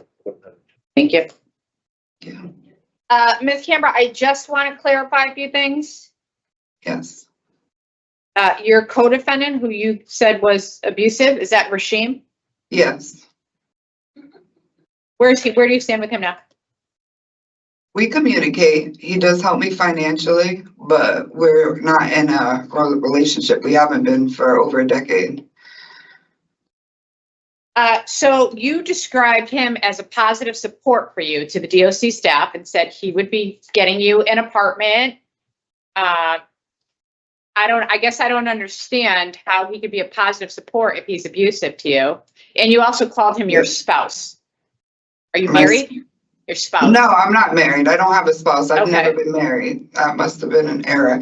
No, this is something he's offered me. So during my interview, I was stating that's something he's offered me, but I do not want to be in Connecticut. And although like he literally just was finished all his paroles, special parole and probation. He had a lot of it, a lot.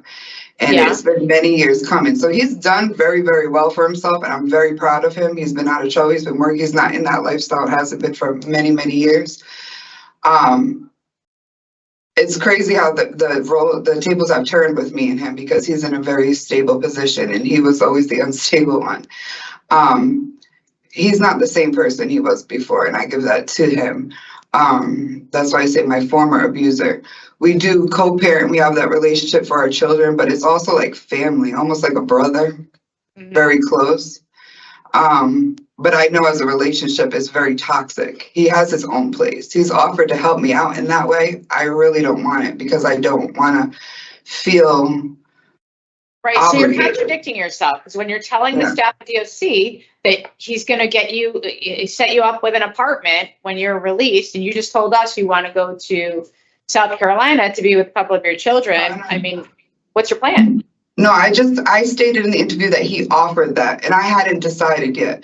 I really didn't give it much thought. I was asked what options do I have and I gave them. Yeah, I mean, you should have given it 100%. much thought. If you want to go out to the community, that should be your priority to give it thought, what your plan's going to be. I mean, sorry. you want parole? Because in your interview, you also said you're not sure you even want parole. Parole is not going to be any different than probation. Absolutely. Since my interview, I've done nothing but think about this seriously. My time being here, I wasn't focused on, I'm not one of those people that were like counting down the days. Wasn't even aware how long I'd been here. I've solely been focusing on my healing. That's been my priority, to make sure that I break the patterns and the cycles. So I apologize for that misunderstanding. You don't have to apologize. But speaking of your healing, let's talk about that, because you told us here today that you learned a lot from the Tier 4 program, but in your interview, you said you didn't learn anything from the program. In fact, these are things that you teach other people. Yes, well, no, I'm not saying I didn't learn. I've learned many things about people who are abusing substances and how it affects their lives. There are many things I have learned. New thoughts, it is exactly that thing.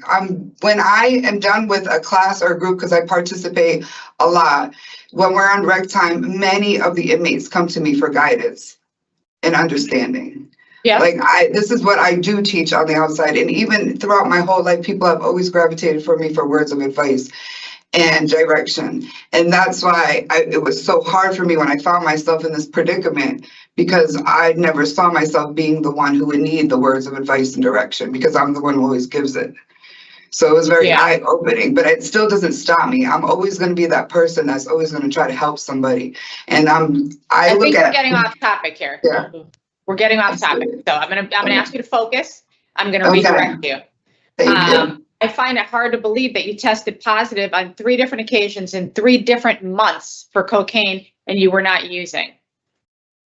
I was handling the drugs Why were you handling the drugs if you were not using or selling? because while I was out on probation, I was selling drugs. But you said over and over again that this time you weren't selling. That was years ago. No, I didn't say that. You Sorry. did say that. I wouldn't say that, but no. I said it was years ago was my original case. And during the time of my arrest in my original case, I was not selling at the time. I was selling drugs around the time when I tested tested positive for probation. I was either handling it and improperly because I would use gloves. I'm being completely honest. Or I was around people who were using the substance around me. And it was getting into my system as somehow I got tested positive, but I do not use drugs, and I'll stand by that. All right, Ms. Smith, come here. So I was going to ask similar questions in terms of testing positive, because you have to be handling very large quantities of drugs for extended periods of time for it to absorb through your skin. That's my professional understanding of that. And I asked also, you just said you didn't want to be on probation. So basically you stopped reporting, you let them write a warrant, and now you want to be on parole. So I'm a little confused as to why you think that you'll do well on parole when you just didn't want to cooperate at all with probation trying to offer you any kind of assistance. Because I'm not the same person I was then. I've healed a lot. Like I said, I was very suicidal. I wasn't taking the medications at that time that was given to me at the hospital. I was very depressed. I had no place to stay. I had instability. I was worrying about violating probation. There was so much going on at that time that I just felt like I could not handle it, and I didn't have the support system I needed at that time. My stay here has given me that stability, and I believe I made the right choice by doing that. I felt like if I kept struggling, I would end up killing myself on the outside. I would get to that point again, and I was not going to do that. I decided to choose my life and to save my life, and I believe that probation at that time was not the right choice for me. Parole, I believe, is the right choice for me right now.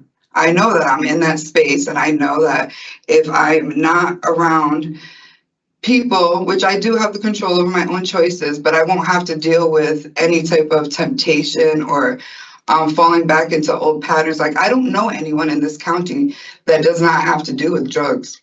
I don't. Okay.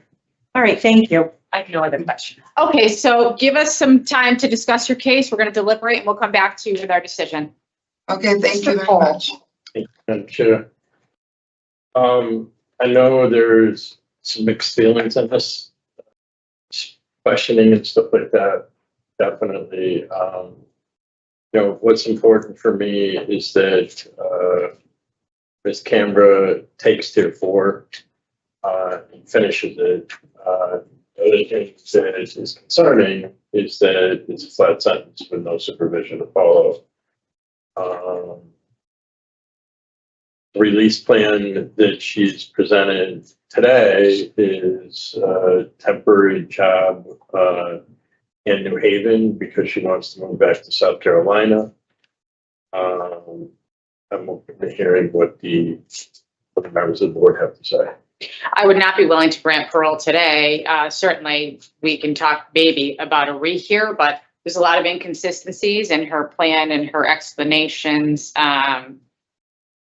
She did very poorly on probation. I think it would be more of the same with parole because she thinks she's better than everybody else. There's a level of arrogance here, and she doesn't believe that she can learn from the programming. I don't even know what her release plan is, to stay here, to go to South Carolina. Her rights have been terminated. And she's halfway house eligible the end of this month. Whether or not she would be approved and go there is a different story, but I don't think she's very much interested in parole, and I don't think she's learned anything. I don't find her answers to be genuine and sincere. And it would be a denial for me at this time. Ms. Smith Palmieri? I agree with you, Madam Chair. I just, her responses are, they contradict one another. I don't feel like she's really benefiting from the programs. You know, she just didn't want to be on probation, so she didn't report. I honestly don't see how parole will be much different. I think she should finish tier 4. Maybe she can work on getting her GED. I don't see that she's. I have She has a GED. Oh, she does. Yeah. Okay, great. Yeah. high school diploma. Okay, well, maybe she can work on furthering her education at all. But I think I'm not even sure I'm interested in that she would benefit Right. from a rehab. No, I know. I think she finished tier 4, like you mentioned, she's halfway house eligible. Yeah. And if she's not on supervision, she can relocate if that's what she chooses is in her best interest. Yeah. All right. Let's see.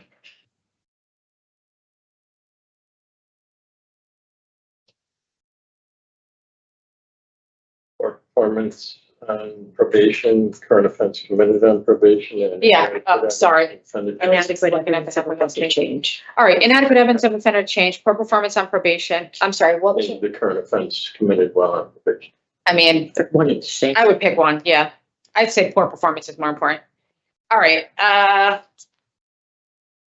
in the matter of Trysha Cambra, inmate number 405638, I'll move to deny parole for the following reasons: inadequate evidence of offender change and poor performance while on probation. Is there a second? Second. All in favor? Aye. Aye. All right, we wish you the best. Thank you very much. This concludes hearing for Trysha Cambra in 6.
Good morning, my name is Parole Officer Royce. For today is Friday, January 17, 2025. This is the hearing of the Connecticut Board of Pardons and Parole. Following board members are present this morning by stating their names on the record, certify they've reviewed all statutorily required documents and available pertinent information in preparation of this hearing. Good morning, Ms. Stewart. I'm Jennifer Zaccanini. Good morning, Mike Pohl. Deborah Smith Palmieri. Morning. Can you please state your name and inmate number for the record? Alexandra Stewart, 403122. Thank you. This hearing is being conducted in consideration of the parole application for Alexandra Stewart, inmate number 403122. She is serving a sentence of 3 years and 6 months for larceny third, failure to prepare first, and conveying an unauthorized item into an institution. As of today, records reflect the parole eligibility date of April 10th, 2024. There is no victim in court of the case. There is an offender accountability plan. The offender has been reviewed. It shows that she has completed no programs at this time. Utilizing the women's risk needs assessment, one of the offender's overall score for recidivating falls within the moderate range. I apologize, medium range. Ms. Stewart, this is your opportunity to address the board and express why you believe you should be granted parole. You may begin.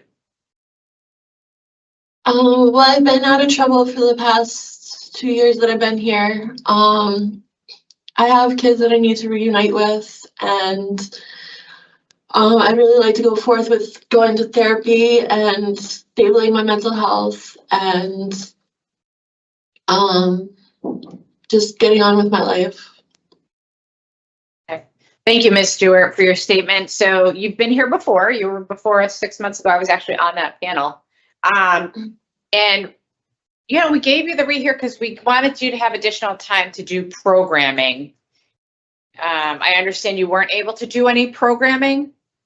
And I'm just curious, did you ask, were you pushing for them to put you into programs? Yes, I'm on the wait list for tier 2 parenting and anger management. Okay. Waitlist for tier 2 parenting and anger management. So why is it that you weren't able to get in those programs? What did they tell you? Well, I'm on a waiting list, so I haven't came up to the top of the list yet. Wow. Yeah. Okay. So tell us how you have been spending your time. How have you spent the last 6 months? I've been reading and going to the groups in the buildings. In the units. I'm sorry. Can you tell us what the groups are? Yeah, there's anger management, mindfulness, and I think that's it. Anger management and mindfulness in your unit? Yes. Okay. What about NA meetings, AA meetings, anything like that? No, I haven't attended anything like that. Okay, but do they have them there? Not that I know of. Okay. I can ask. I mean, yeah, I guess our concern is that you should be a little more motivated to get involved in these things, anything that might help you, right? Because I don't really see in your history that anger, of course, mindfulness can help anybody, that anger is an issue, really. I mean, like you said, you've stayed out of trouble, you have no disciplinary reports. Mm-hmm. It appears to me that addiction was really the issue for you. So what are your plans for addressing that in the community? In the community, I plan to go to an outpatient program. What program is that? IOP. They have Care Plus or SCAD for me. Have you've done those in the past? Yes. Where's Care Plus? In Groton, Connecticut. Okay. Okay, so an outpatient program. What else? Maybe therapy, like individual therapy. Mm-hmm. Any interest in meetings or a sponsor or a recovery coach? I've been to meetings before. I can go to meetings. Okay, did you not care for that atmosphere?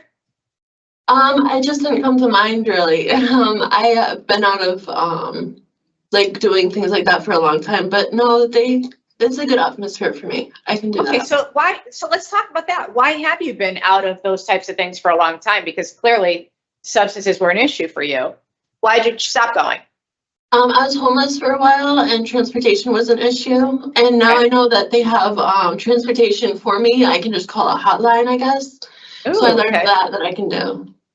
So you have a number now for a hotline for transportation? Yes. Nice. Okay. So what supports do you have in place for your reintegration? I have my mother and I have my sister and my aunt and my father. Are they all local? My aunt lives in New York, but the other 3 are local. Okay. So is there a reason why you're asking to go to a halfway house? I didn't have any, like they don't have anywhere that I can stay right now. So a halfway house would be better. No space and it'd be more for you. stable for me. Yeah. Okay. Okay. So sounds like you put your mom through quite a bit. Have you repaired that relationship? Yeah, we repaired it. Okay. Are you in contact with her? No, there's a restraining order still in contact here. Oh, okay. Yeah, so we can't communicate. Oh, that's interesting. Okay. All right. So there's an active protective order. So you'd have to go back to court? No, there's no active protective order on the outside, but when you're in just through DOC. Yeah, just through DOC. Okay. All right. So how were you able to repair your relationship before you came in, you mean? Yes. Okay. All right. I understand that your rights have been terminated, but you're still in contact with the family members, whoever has your children? Yes. Okay. All right. So you're able to have contact or visits with them? I'm not able to have visits with them right now, but Okay. I was planning on when I get on the outside, I'm gonna That's a reconnect goal with them. for you. Yeah. Okay. Yeah, right. And I think a parenting program on the outside would be a good idea for you. You really should pursue that. Are you still with their father? No. I mean, he has his own set of issues, right? Yeah. address? Yeah, Yep. so that's probably a good idea too. Focus on Alexandra, Yes. right? Yeah. Yes. Plans for work? I'm on disability, Yeah, so I don't know about work, but maybe if my mental health is really an issue. So maybe once I get that stabilized more and I have more sober time, I can focus on a job. okay. Yeah, so it sounds like you'll have a lot of time to work on your sobriety. Yes. Right? Mhm. So I think you should definitely follow through with your plans with the outpatient and therapy and meetings and, get yourself established and strong. Yes. All right. What about a driver's license? Do you have a driver's license? No, I do not. Okay. Have you ever had one? No. Okay. But you were driving. So is that a plan too? Is that a goal of yours to get your driver's license? Yes. All right. Easy enough, although the test is much harder now, so you'll have time to study for it. Yeah. I've looked at that with my own children. All right.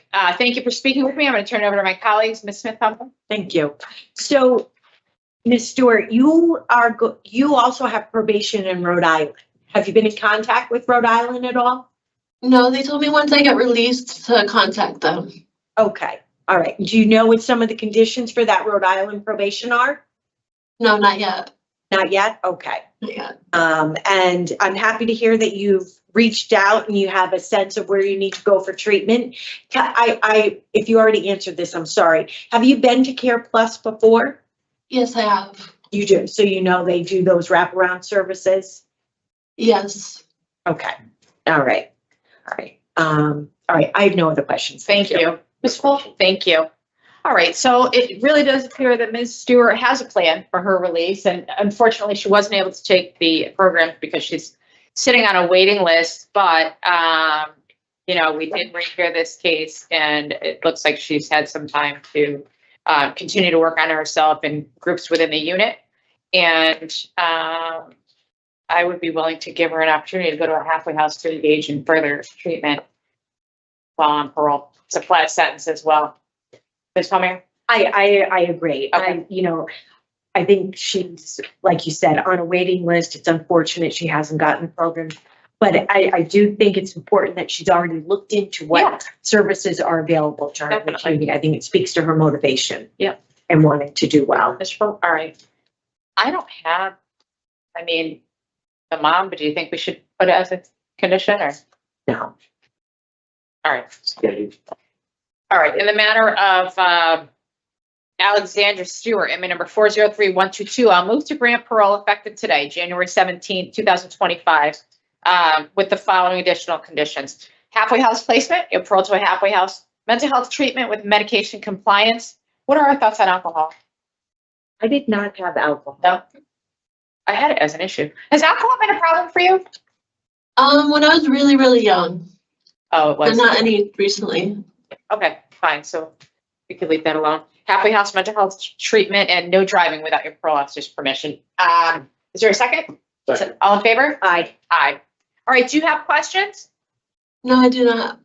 All right. Well, we wish you the best. Okay. Keep working on yourself. Okay. All right. Thank you very much. This concludes the hearing for Alexandra Stewart, inmate number 403122.